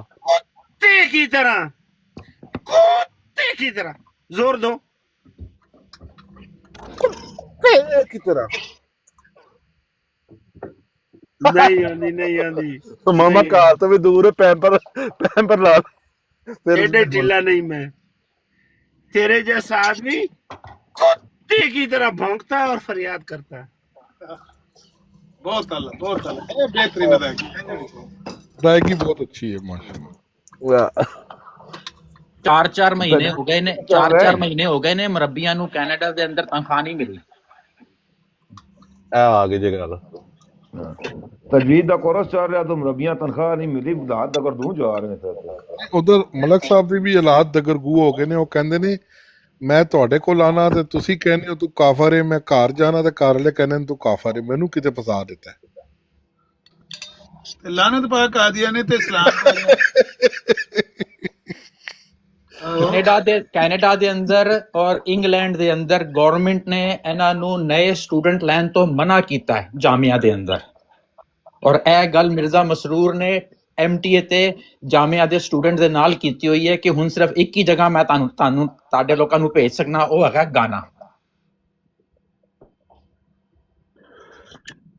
ਕੋਈ ਮੁਰੱਬੀ ਹੈ ਜਮਾਤ ਦਾ ਬੰਦਾ ਕਹਿੰਦਾ ਗੱਲ ਨਹੀਂ ਕੀਤੀ ਤੇ ਆਡੀਓ ਪਈ ਹੋਈ ਹੈ YouTube ਦੇ ਉੱਤੇ ਇਹਨਾਂ ਦੇ ਆਪਣੇ ਚੈਨਲ ਦੇ ਉੱਤੇ 6 ਮਹੀਨੇ ਪੁਰਾਣੀ ਗੱਲ ਹੈਗੀ ਹੈ ਕਿ ਕੈਨੇਡਾ ਦੀ ਗਵਰਨਮੈਂਟ ਨੇ ਔਰ ਯੂਕੇ ਦੀ ਗਵਰਨਮੈਂਟ ਨੇ ਕਿਹਾ ਤੁਸੀਂ ਔਰ ਵਸੀਮ ਸਾਹਿਬ ਇਹ ਜਿਹੜਾ ਘਾਨਾ ਵਾਲਾ ਡਰਾਮਾ ਬਣਾਇਆ ਨਾ ਇਹਨਾਂ ਨੇ ਅਸਲ ਦੇ ਵਿੱਚ ਉੱਥੇ ਇਹਨਾਂ ਮਲੰਗਾ ਕੋਲੋਂ ਲੈ ਕੇ ਨਾ ਚੰਦੇ ਤੇ ਉਹਨਾਂ ਨੂੰ ਘਾਨਾ ਉੱਥੇ ਤਾਂ ਗੁਰਬਤ ਹੀ ਅੰਨੇ ਵਾ ਉਹਨਾਂ ਨੂੰ ਕਿਧਰੇ ਨਲਕਾ ਲਵਾ ਦਿੱਤਾ ਕਿਧਰੇ ਚੌਲਾਂ ਦੀ ਦੇਗ ਪਕਾ ਦਿੱਤੀ ਕਿਧਰੇ ਕੋਈ ਚਿੱਟੇ ਕੱਪੜੇ ਲੈ ਕੇ ਦੇ ਦਿੱਤੇ ਉਹ ਐਸੇ ਗੱਲ ਤੇ ਉਹਨਾਂ ਨੇ ਬੈਤ ਕੀਤੀ ਹੋਈ ਆ ਜਦੋਂ ਉਹਨਾਂ ਨੂੰ ਦੇਣੇ ਪੈ ਨਾ ਚੰਦੇ ਉਹਨਾਂ ਕਾਲਿਆਂ ਨੇ ਉੱਥੋਂ ਮਾਰ ਇਹਨਾਂ ਦਾ ਮੂਤਰ ਕੱਢ ਛੱਡਣਾ ਉੱਥੋਂ ਇਹ ਕੋਈ ਕਾਲਾ ਨਹੀਂ ਨਜ਼ਰ ਭਾਈ ਉਹਨਾਂ ਨੇ ਸਬੂਈ ਨੂੰ ਆ ਕੇ ਇੰਗਲੈਂਡ ਚ ਚੁੱਕ ਲੈਣਾ ਆਓ ਬਗੈਰ ਚੰਦੇ ਤੋਂ ਇਹਨਾਂ ਕੋ ਖਾਣ ਪੀਣ ਵਾਸਤੇ ਉਹ ਸਾਰੇ ਮਰਜ਼ਈ ਜਿੰਨੇ ਕੋ ਹੋਏ ਨੇ, ਜਦੋਂ ਚੰਦੇ ਦੇਣੇ ਪਏ ਇਹਨਾਂ ਨੂੰ ਲੱਗ ਪਤਾ ਜਾਏਗਾ।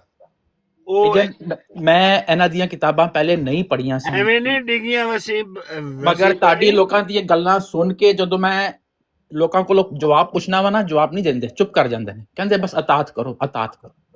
ਓਨੈਸਟਲੀ ਮੇਰੀ ਤਰ੍ਹਾਂ ਦਾ ਮੈਂ ਕੱਲਾ ਡਿੱਗੀਆਂ ਵੀ ਖਾ ਰਹੀਆਂ, ਮੈਂ ਕੱਲਾ ਅਹਿਮਦੀ ਨਹੀਂ ਆ। 80% ਅਹਿਮਦੀਆਂ ਨੇ ਕਿਤਾਬਾਂ ਨੇ ਨਹੀਂ ਪੜ੍ਹੀਆਂ ਇਹਨਾਂ ਦੀਆਂ। ਉਹ ਵਿਚਾਰੇ ਨੌਕਰੀ ਕਰਦੇ ਸੀ, ਆ ਕੇ ਪੈਸੇ ਦੇ ਛੱਡਦੇ ਸੀ ਚੰਦੇ ਤੇ ਕਿ ਕੋਈ ਚੀਜ਼ ਮਿਲ ਜਾਏਗੀ, ਕੋਈ ਤਾਲੀਮ ਮਿਲ ਜਾਏਗੀ। ਇਹ ਬੇਸਿਕਲੀ ਮਨੀ ਮੇਕਿੰਗ ਬਿਜ਼ਨਸ ਹੈਗਾ।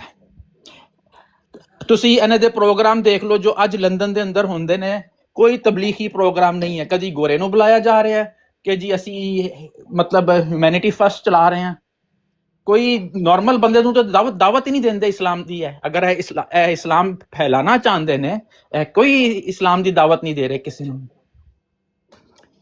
4 ਕਿਤਾਬਾਂ ਲੈ ਕੇ ਫੋਟੋ ਖਿਚਵਾ ਲੈਂਦੇ ਨੇ ਮਿਰਜ਼ਾ ਗੁਲਾਮ ਅਹਿਮਦ ਦੀ ਫੋਟੋ ਦੇ ਨਾਲ ਕਿ ਜੀ ਅਸੀਂ ਸਟਾਲ ਲਾਇਆ ਸੀ ਕਿਸੇ ਸੜਕ ਦੇ ਉੱਤੇ, ਔਰ ਉਹ ਜਿਨ੍ਹਾਂ ਨੂੰ ਕਿਤਾਬਾਂ ਦਿੰਦੇ ਨੇ ਉਹ ਜਾ ਕੇ ਸੁੱਟ ਦਿੰਦੇ ਨੇ ਕਿਤਾਬਾਂ,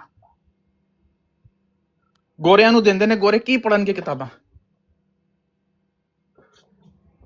ਇਹ ਹਾਲਾਤ ਨੇ ਇਹਨਾਂ ਦੇ, ਹਾਲਾਤ ਚੰਗੇ ਨਹੀਂ ਨੇ। ਪੜਨ ਵੀ ਕੀ, ਜੇ ਕਿਸੇ ਗੋਰੇ ਨੇ ਕੋਈ ਭੁੱਲ ਭੁਲੇਖੇ ਖੋਲ ਵੀ ਲਈ ਕਿਤਾਬ ਤੇ ਅੱਗੋਂ ਜਦੋਂ ਉਹਨੇ ਪੜਿਆ ਪੱਟੀ ਪੁੱਟੀ ਗਈ, ਦੋਸਤ ਰੇ ਇਤਰ ਕੀ ਸ਼ੀਸ਼ੀ, ਪੇਟ ਫਟ ਗਿਆ, ਮੂੰਹ ਕਾਲੂ ਲੱਗਣਾ, ਪਰਾਂ ਦਫਾ ਮਾਰੋ। ਕਿਹੜੀ ਬਲਾ ਮੇਰੇ ਮੱਥੇ ਲੱਗ ਗਈ। ਦੁਨੀਆ ਦੇ ਇੰਨੇ ਜਲਸੇ ਕਰਦੇ ਨੇ, ਪਤਾ ਨਹੀਂ 100 ਜਲਸੇ ਹੋ ਗਏ, ਕੀ ਹੋ ਗਿਆ। ਅੱਜ ਤੱਕ ਇੱਕ MNA MP ਇਹਨਾਂ ਨੇ ਮੁਸਲਮਾਨ ਨਹੀਂ ਕਰ ਸਕੇ। ਤੁਸੀਂ ਮੁਸਲਮਾਨਾਂ ਦੀ ਮਸਜਿਦ ਦੇ ਅੰਦਰ ਚਲੇ ਜਾਓ, ਇਮਾਨ ਨਾਲ ਲਾਈਨ ਲੱਗੀ ਹੁੰਦੀ ਹੈ ਮੁਸਲਮਾਨ ਦੀ ਮਸਜਿਦ ਦੇ ਅੰਦਰ ਜੁਮੇ ਵਾਲੇ ਦਿਨ।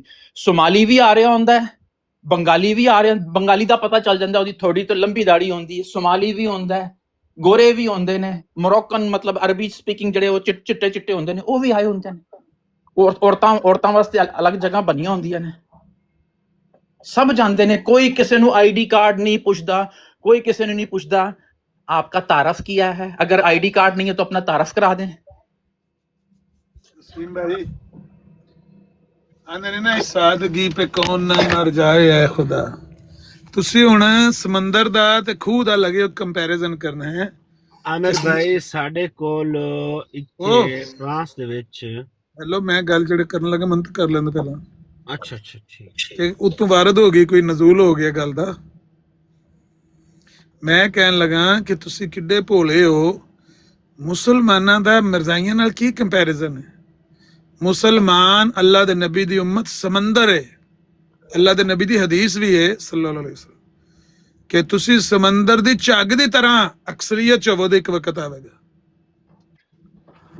ਸਮੁੰਦਰ ਹੈ, ਅੱਲਾ ਦੇ ਨਬੀ ਦੀ ਉਮਤ ਸਮੁੰਦਰ ਹੈ। ਇਹ ਖੂਹ ਦੇ ਡੱਡੂ ਨੇ, ਤੁਸੀਂ ਇਹਨਾਂ ਦਾ ਆਂਦੇ ਹੋ ਖੂਹ ਦੇ ਵਿੱਚ ਕੋਈ ਬੰਦਾ ਨਹੀਂ ਆਇਆ, ਕੋਈ ਨਜ਼ਰ ਨਹੀਂ ਆਉਂਦਾ। ਕੀ ਨਜ਼ਰ ਆਵੇ ਤੁਹਾਨੂੰ ਖੂਹ ਚ? ਉਹ ਖੂਹ ਹੈ।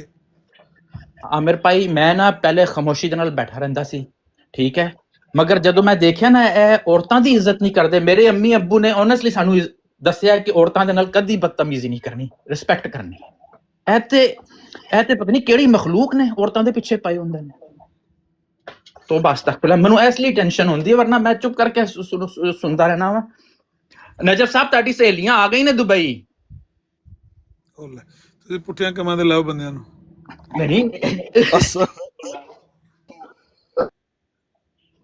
ਨੰਬਰ ਤੁਹਾਡੇ ਕੋਲ ਹੈਗਾ ਯਾਰ, ਤੁਸੀਂ ਦੂਜਾ ਸਿਮ ਪਾਓ ਤੇ ਗੱਲ ਕਰੋ। ਹਾਂ ਵੇ ਉਤਲਾ ਦੁਬਈ ਵਾਲਾ ਵੀ ਬੋਲਿਆ ਜੀ। ਬੜਾ ਗੰਦ ਹੈ। ਹਾਂ, ਇਹਨਾਂ ਦੀ ਜਰਮਨੀ ਦੇ ਅੰਦਰ ਡਿਪੋਰਟੇਸ਼ਨ ਹੋ ਰਹੀ ਹੈ, ਇਹ ਵੀ ਕਨਫਰਮ ਗੱਲ ਹੈ। ਇਹਨਾਂ ਨੂੰ ਨਾ ਹੁਣ ਅਸਾਈਲਮ ਉਹ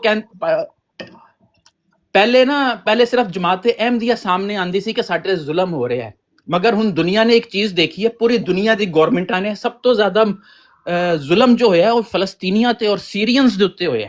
ਉਹ ਕਹਿੰਦੇ ਨੇ ਇਹਨਾਂ ਨੂੰ ਪਹਿਲੇ ਅਕਾਮੋਡੇਟ ਕਰੋ, ਕਿਉਂਕਿ ਉਹਨਾਂ ਦੇ ਬੰਦੇ ਮਰ ਗਏ ਨੇ ਜੰਗ ਦੇ ਅੰਦਰ, ਜਾਂ ਮਾਂ ਵੀ ਮਰ ਗਈ ਹੈ, ਬਾਪ ਵੀ ਮਰ ਗਿਆ, ਤੇ ਬੱਚਿਆਂ ਨੂੰ ਉਹ ਕਹਿੰਦੇ ਨੇ ਯੂਰਪ ਦੇ ਅੰਦਰ ਐਡਜਸਟ ਕਰੋ।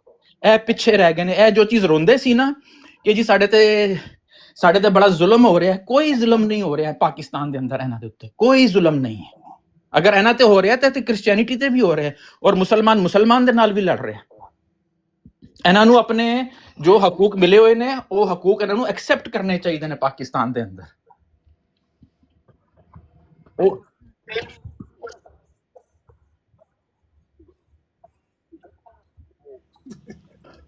ਉਹ ਨਜਫ ਦੇ ਕੋਲ ਹੈਗਾ ਸਾਰਾ ਕੁਝ। ਨਜਫ ਕਰਵਾ ਸਕਦਾ ਹੈ। ਬੰਦੇ ਬਣਾ ਚੰਗੀਆਂ ਚੰਗੀਆਂ ਗੱਲਾਂ ਨਾਲੇ ਬੱਬੀ ਮੈਂ ਸਾਹਿਬ ਵੀ ਆਣਾ ਹੈ ਦੁਬਈ, ਮੇਰੇ ਲਈ ਨਾਲੇ ਆਇਆ ਬੱਬੀ ਸਾਹਿਬ ਤੁਸੀਂ ਵੀ ਦੁਬਈ ਕਰਾ ਲਓ। ਮੈਂ ਤੁਹਾਡਾ ਹੀ ਗੱਲ ਕਰਨ ਲੱਗਾ, ਤੁਸੀਂ ਦੁਬਈ ਪੋਸਟਿੰਗ ਕਰਾ ਲਓ। ਦੁਬਈ ਪੋਸਟਿੰਗ ਕਰਾ ਲਈਏ।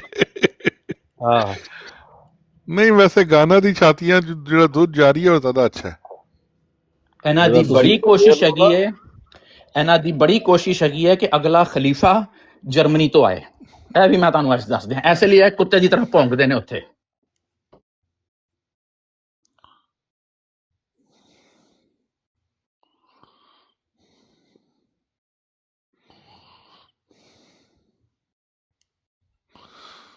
दोनों तरफ सन्नाटा है, मैं देख रहा मेरे 10 ਬੰਦੇ ਬੈਠੇ ਪਹਿਲੇ ਨਾ ਇਹ 1122 ਤੇ ਆਈਜੀ ਪੁਲਿਸ ਪੱਟੇ ਪੱਟੇ ਜਾਂਦੇ ਸਨ ਕਿਧਰੇ ਮਲਕ ਮੁਸਲਮਾਨ ਨਾ ਹੋ ਜਾਏ ਹੈ। ਹੁਣ ਨਹੀਂ ਜਾਂਦੇ, ਹੁਣ ਕਹਿ ਪੈਸੇ ਦਾ ਰੋਜ਼ ਦਾ ਡਰਾਮਾ ਹੈ, ਦਫਾ ਕਰੋ ਇਸ ਪਰੇ।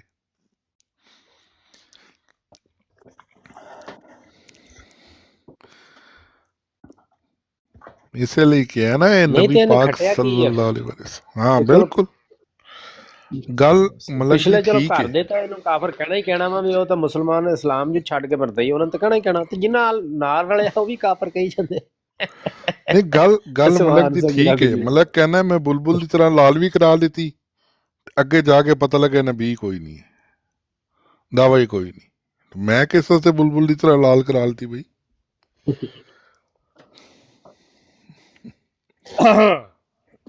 ਕੱਲ ਉਹ ਬੈਠਾ ਸੀ ਨਾ ਅਬੂ ਜ਼ੁਰਿਆਨ ਕੇ ਮੇਰਾ ਖਿਆਲ ਹੈ ਕਿ ਉਹ ਪਹਿਲੇ ਕਿਧਰੇ ਅਹਿਮਦੀ ਰਿਹਾ ਹੈ, ਹੁਣ ਤੇ ਨਹੀਂ ਹੈ।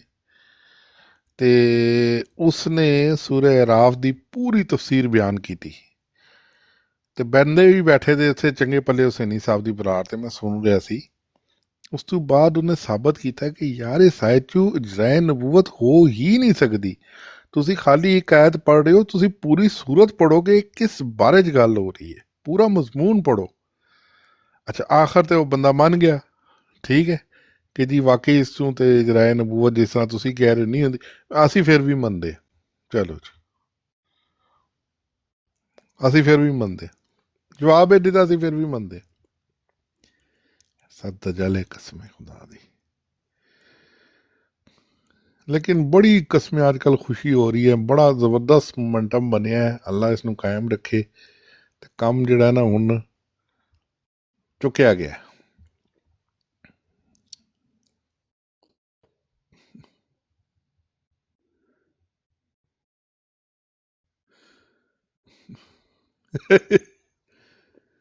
ਨਹੀਂ ਪਤਾ ਕਿ ਹੁਣ ਦੇਖੋ ਜਿਸ ਤਰ੍ਹਾਂ ਟੁੱਟਸੀ ਕਰੇ ਮਰਜ਼ਈ ਤੇ ਹੋ ਗਿਆ ਹੈ, ਉਸ ਚੱਕਰ ਵਿੱਚ ਕਿ ਜੀ ਇਜਰਾਏ ਨਬੂਵਤ ਹੈ ਔਰ ਨਬੀ ਨੇ ਔਰ ਇਹ ਉਹ ਸਾਰਾ ਕੁਝ ਵਿਆਹ ਵੀ ਕਰ ਲਿੱਤਾ। ਹੁਣ ਜਿਸ ਟਾਈਮ ਇਹਨਾਂ ਨੂੰ ਇਹ ਪਤਾ ਲੱਗ ਰਿਹਾ ਨਾ, ਹੁਣ ਇਹ ਗੁਜ਼ਸ਼ਤਾ 4-5 ਮਹੀਨੇ ਤੋਂ ਬਹੁਤ ਜ਼ਿਆਦਾ ਕੰਮ ਚੁੱਕਿਆ ਗਿਆ। ਹੁਣ ਲੋਕਾਂ ਨੂੰ ਜਿਸ ਟਾਈਮ ਇਹ ਪਤਾ ਲੱਗ ਰਿਹਾ ਨਾ ਕਿ ਉਸਦੇ ਤੇ ਭਾਈ ਦਾਵਾ ਹੈ ਹੀ ਕੋਈ ਨਹੀਂ, ਸਾਰਾ ਜ਼ਿਲੀ ਬਰੂਜ਼ੀ ਇਸਤਾਰੇ ਨੇ, ਲੋਕ ਤੱਕ ਕਹਿੰਦਾ ਮੈਂ ਬ੍ਰਿਗੇਡੀਅਰ ਬਣ ਜਾਣਾ ਸੀ ਤੇ ਹੁਣ ਤੁਸੀਂ ਸਾਨੂੰ ਦੱਸ ਰਹੇ ਹੋ ਇਹ ਚੀਜ਼ਾਂ। ਕਰਨਲ ਬਣ ਸਕਦਾ ਸੀ। ਮਲਕ ਉਹਨਾਂ ਨੇ ਕਿਹਾ ਬਾਹਰ ਟੁੱਟ ਗਏ ਨੇ, ਸਿਰਫ ਉਹ ਨਬੀ ਆਸੇ ਜੇ ਜਿਹੜੇ ਪਾਕਿਸਤਾਨ ਬੈਠੇ ਨੇ। ਵੱਲਾ ਇਹਨਾਂ ਚੋਂ ਮੈਜੋਰਿਟੀ ਨੂੰ ਪਤਾ ਹੀ ਕੋਈ ਨਹੀਂ ਹੈ ਦਾਵਾ। ਉਹਨਾਂ ਨੂੰ ਤਾਂ ਪਤਾ ਹੀ ਨਹੀਂ, ਉਹਨਾਂ ਨੂੰ ਪਤਾ ਹੀ ਨਹੀਂ ਹੈ ਨਾ। ਮਤਲਬ ਇਹ ਨਹੀਂ ਹੈ ਕਿ ਦਾਵਾ ਨਬੂਵਤ ਨਹੀਂ ਹੈ, ਜਿੱਥੇ ਦਾਵਾ ਨਬੂਵਤ ਹੈ ਤੇ ਨਾਲ ਹੀ ਉਹਨੇ ਇਨਕਾਰ ਵੀ ਕੀਤਾ ਹੋਇਆ। ਹੁਣ ਦੋਨਾਂ ਚੋਂ ਕਿਹੜੀ ਗੱਲ ਮੰਨੋਗੇ? ਨਾਲ ਉਹ ਜਨਾਬ ਉਹ ਜਿਹੜਾ ਆਖਰੀ ਟਾਸ ਕਰਨ ਦੇ ਟਾਸ, ਹਾਂ ਪਰ ਟਾਸ ਹੀ ਕਰਨੀ ਪਏਗੀ ਨਾ। ਟਾਸ ਕਰਕੇ ਹੀ ਪਤਾ ਲੱਗੇਗਾ ਕਿ ਹੈ ਵੀ ਜਾਂ ਨਹੀਂ। ਕੰਮ ਤੇ ਬੜਾ ਜ਼ਬਰਦਸਤ ਪੈ ਗਿਆ, ਕੰਮ ਪੈ ਗਿਆ। ਕੁਝ ਮਜ਼ਾਕ ਨਹੀਂ ਕਰ ਰਿਹਾ, ਯਕੀਨ ਕਰੋ। ਜਿਹੜੀ ਕਨਫਿਊਜ਼ਨ ਹੈ ਨਾ ਉਹ ਵੀ ਮਜ਼ਹਬ ਦੇ ਮਾਮਲੇ 'ਚ, ਅੱਲਾ ਮਾਫ ਕਰੇ, ਅੱਲਾ ਮਾਫ ਕਰੇ।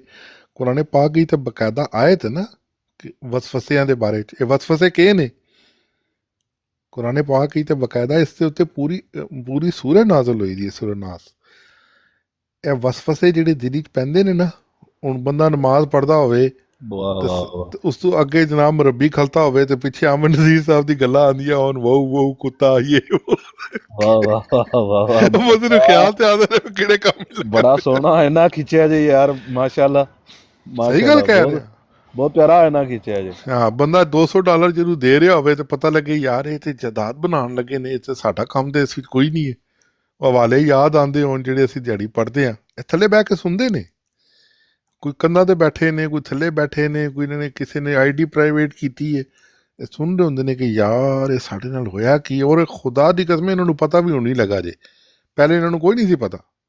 ਬੰਬਾਸਟਿਕ ਜੈਸਾ ਬੰਦਾ, ਫੌਜੀ ਰਿਟਾਇਰ, ਇਤਨੇ ਅਰਸੇ ਤੋਂ ਬਾਅਦ ਉਹ ਕਹਿ ਰਿਹਾ ਸੈਣੀ ਸਾਹਿਬ, ਫਿਰ ਦੱਸੋ ਅਸੀਂ ਉਹਨਾਂ ਨੂੰ ਮੰਨਣਾ ਕੀ ਹੈ। ਫੇਵਰਟ 49 ਜੈਸਾ ਬੰਦਾ ਤਾਹਿਰ ਅਮਜਦ ਨੂੰ ਕਹਿ ਰਿਹਾ ਅੱਛਾ ਤੇ ਤੁਹਾਡਾ ਮਤਲਬ ਹੈ ਕਿ ਉਹ ਬਾਬਾ ਜਾਂ ਬਜ਼ੁਰਗ ਸਨ। ਠੀਕ ਹੈ ਨਾ, ਇਹਨਾਂ ਦੇ ਬੁੱਢੇ ਹੋ ਗਏ, ਇਹਨਾਂ ਦੇ ਬੱਚੇ ਦਾਦੇ ਬਣ ਗਏ ਨੇ। 49 ਨੇ ਤੇ ਬਕਾਇਦਾ ਐਲਾਨ ਕਰ ਦਿੱਤਾ ਸੀ ਮੁਲਹਿਦ ਦਾ। ਹਾਂ, ਉਹਨੂੰ ਇਹ ਤੇ ਦਾਦਾ ਐਲਾਨ ਬਣ ਚੁੱਕੇ ਨੇ, ਦਾਦੇ। ਉਹ ਜਿਹੜਾ ਆਂਦਾ ਇੱਕ ਟੈਕਸੀ ਗਰੁੱਪ ਵਿੱਚੋਂ, ਉਹ ਪਤਾ ਨਹੀਂ ਕੀ ਨਾਂ ਹੈ ਉਹਦਾ, ਚਾਚੇ ਦਾ, ਉਹ ਸੈਣੀ ਸਾਹਿਬ ਦੇ ਕੋਲ ਵੀ ਆਂਦਾ ਰਿਹਾ, ਖਾਦਮ ਅੱਜ ਕੱਲ ਨਾਂ ਰੱਖਿਆ ਤੇ ਉਹਨੇ, ਉਹ ਜਨਾਬ ਤੇ ਰੀਅਲ, ਹਾਂ ਉਹ ਜਨਾਬ ਪਰੇਸ਼ਾਨ ਹਾਲ ਤੇ ਇਹ ਉਹ ਕੀ ਜੀ ਖਿਲਾਫਤ ਹੋਣੀ। ਉਹ ਅੱਗੇ ਤਾਰਿਕ ਚੌਹਾਨ ਸਾਹਿਬ ਬੈਠੇ ਹੁੰਦੇ ਨੇ। ਕੱਲ ਉਹ ਖਤਮੇ ਨਬੂਵਤ ਯੂਨੀਵਰਸਿਟੀ ਚੜਿਆ, ਇੱਥੇ ਇੱਕ ਮੁਸਲਮਾਨ ਬੈਠਾ ਸੀ, ਉਹਨੂੰ ਕਹਿੰਦਾ ਆਪ ਮੁझसे ਬਾਤ ਕਰ ਲੈ ਨਬੂਵਤ ਕੇ ਉੱਪਰ। ਤਾਰਿਕ ਚੌਹਾਨ ਸਾਹਿਬ ਅੱਗੂ ਕਹਿੰਦੇ ਉਹ ਗੱਲ ਸੁਣ ਮੇਰੀ, ਮੇਰੇ ਨਾਲ ਗੱਲ ਕਰਨਾ। मिर्जा साहब कहते हैं ना नया नबी आ सकता है ना पुराना, ना नहीं चाल मार के लै गए, कहना आपसे बात नहीं करनी। कसम यकीन करो, तारिक चौहान कहता ऐसे फुद्दू बंदे इकट्ठे कीते दे ने, ओ भाई ना मिर्जा साहब दी मंदे ना किसी दी, वो चीख के मर गया मैं नबी नहीं है ए फटी ला के बैठे ने, नबूवत का सिलसिला जारी है। तो मेरे ਨਾਲ ਗੱਲ ਕਰ, कहना नहीं मैंने आपसे बात नहीं करनी, कहना मेरे साथ बात करते तो आपको बड़ा आसानी और सुकून होना चाहिए। मैं भी मिर्जा साहब को ही मानता हूँ, आप भी कहते हैं हाँ मेरे ਨਾਲ ਕਰ ਗੱਲ, तेन मैं दसा तारिक चौहान साहब ਕਿਹਦੇ ਨਾਲ? ਉਹ ਖਤਮੇ ਨਬੂਵਤ ਯੂਨੀਵਰਸਿਟੀ ਨਹੀਂ ਅਜ਼ੀਮ ਬੱਟ, ਹਾਂ ਉਹ ਤੱਕਦਾ ਹੁੰਦਾ ਨਾ ਕਿ ਕੋਈ ਭੋਲਾ, ਉਹ ਨਵੀਆਂ ਜਗ੍ਹਾ ਤੇ ਬਹੁਤ ਜਾਂਦਾ ਹੈ। ਉੱਥੇ ਇੱਕ ਲੜਕਾ ਬੈਠਾ ਤਾਂ ਸੈयद ਰਿਜ਼ਵੀ ਕਰਕੇ ਨਾਂ ਸੀ ਨਾ, ਤੇ ਉਹ ਕੁਰਾਨ ਪਾਕ ਤੋਂ ਆਇਤਾਂ ਪੇਸ਼ ਕਰ ਰਿਹਾ ਜੀ, ਇਹ ਆਇਤ ਉਹ ਆਇਤ। ਇੰਨੀ ਦੇਰ ਹੀ ਜਨਾਬ ਅਲੀ ਇਹ ਥੱਲੋਂ ਕਾਲ ਜਿਸ ਤਰ੍ਹਾਂ ਕੋਈ ਬਹੁਤ ਬੜਾ ਮਨਾਜ਼ਰ ਨਹੀਂ ਹੁੰਦਾ ਕਿ ਅਚਾਨਕ ਆ ਗਿਆ ਜਨਾਬ, ਬਹੁਤ ਨੌਲੇਜ ਵਾਲਾ। ਉਹਨੂੰ ਕਹਿੰਦਾ ਉਹਨੂੰ ਕਹਿੰਦਾ ਆਪ ਮੇਰੇ ਸੇ ਬਾਤ ਕਰ ਲੈ ਖਤਮੇ ਨਬੂਵਤ ਕੇ ਉੱਪਰ। ਤੇ ਤਾਰਿਕ ਚੌਹਾਨ ਸਾਹਿਬ ਕਹਿੰਦੇ ਉਹਦੇ ਨਾਲ ਕੀ ਗੱਲ ਕਰਨੀ, ਤੂੰ ਪਹਿਲੇ ਮੇਰੇ ਨਾਲ ਤਾਂ ਕਰ। ਕਹਿੰਦਾ ਆਪਸੇ ਨਹੀਂ ਬਾਤ ਕਰਨੀ, ਕਹਿੰਦਾ ਨਹੀਂ ਮੇਰੇ ਨਾਲ ਕਰ, ਮੈਂ ਤੇ ਮਿਰਜ਼ਾ ਸਾਹਿਬ ਨੂੰ ਮੰਨਣ ਵਾਲਾ ਵਾਂ, मेरे ना ਗੱਲ कर खत्म नबूवत है। मिर्जा साहब तो खत्म नबूवत के कायल सन, वो तो कहते हैं उन्हें अगे हवाले पढ़ने शुरू कर देते, वो गालां भी विच शामिल, कज़ाब ते दजाल भी मनते हैं वो, तो जो कहता है कि नबूवत जारी है। तू मामा उठ के आ गया कि मैं सूरत फातिहा से जराए नबूवत साबित करके देता हूँ, तेरा दिमाग खराब है, तू किहड़े दीन दे होते हैं। कहना मैंने आपसे बात नहीं करनी, नाल ही छाल मार के तले। ਅੱਛਾ, ਇਹ ਚੀਜ਼ ਦਾ ਸਭ ਤੋਂ ਵੱਡਾ ਨੁਕਸਾਨ ਮਲਕ ਸਾਹਿਬ ਤੁਹਾਨੂੰ ਪਤਾ ਕਿਹਨੂੰ ਹੋਣਾ ਹੈ? ਰਿਆਜ਼ ਚੀਮੇ ਨੂੰ। ਉਹ ਤਾਜ਼ਾ ਜੇ ਨਵੀਂ ਬੜਿਆ, ਬਹੁਤ ਕੰਮ ਚੁੱਕ ਕੇ ਰੱਖਿਆ, ਯਕੀਨ ਕਰੋ ਕਿ ਉਸ ਤੋਂ ਬਾਅਦ ਕਿਤਨੀ ਦੇਰ, ਜਿਸ ਟਾਈਮ ਤਾਰਿਕ ਚੌਹਾਨ ਸਾਹਿਬ ਬੈਠੇ ਨੇ, ਅਬੂ ਜ਼रून ਬੈਠਾ ਹੈ, ਇੱਕ ਦੋ ਬੰਦੇ ਹੋਰ ਜਿਹੜੇ ਸਹੀ ਬੋਲਣ ਵਾਲੇ ਬੰਦੇ ਨੇ, ਤੁਹਾਡੇ ਆਮਿਰ ਨਜ਼ੀਰ ਸਾਹਿਬ ਤੁਹਾਡੇ ਜਾਣ ਤੋਂ ਬਾਅਦ ਬੰਦਾ ਹੀ ਉੱਤੇ ਨਹੀਂ ਚੜਦਾ।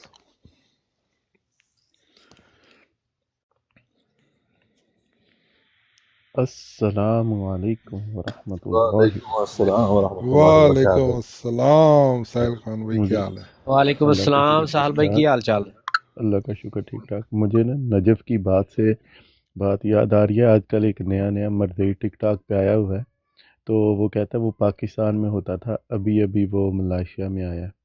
आप उससे ये पूछे ना कि तुम मिर्ज़ा साहब को नबी मानते हो, यकीन करें वो कांपने लगते ना कि तुम मिर्ज़ा साहब को नबी मानते हो, यकीन करें वो कांपने लगता है, उसकी आवाज़ नहीं निकलती कि मैं मिर्ज़ा साहब को नबी मानता हूँ। ये बात नहीं वो बताता नबी मानते हो, नहीं वो हम तो असल में मसीह मऊदी मानते हैं ना उनको, हम तो इमाम महदी मानते हैं। वो शहजाद 194 वाली आईडी के साथ जो तो लेकिन अभी वो मिर्ज़इयों के साथ बैठ रहा है, कुछ दिन बैठेगा तो फिर उसका दिल मानेगा भी नहीं, हम मिर्ज़ा साहब को नबी भी मानते हैं। तो जो पाकिस्तान में रहते हैं बिल्कुल ऐसे ही है। वो जो नजो भाई बात कह रहे थे ना, वो यही है कि मसीह मऊद इमाम महदी मसीह मऊद। तो हम तो मेरे नजदीक में अपनी राय पेश कर रहा हूँ। अच्छा जी जी जी सॉरी जी आप बात करें।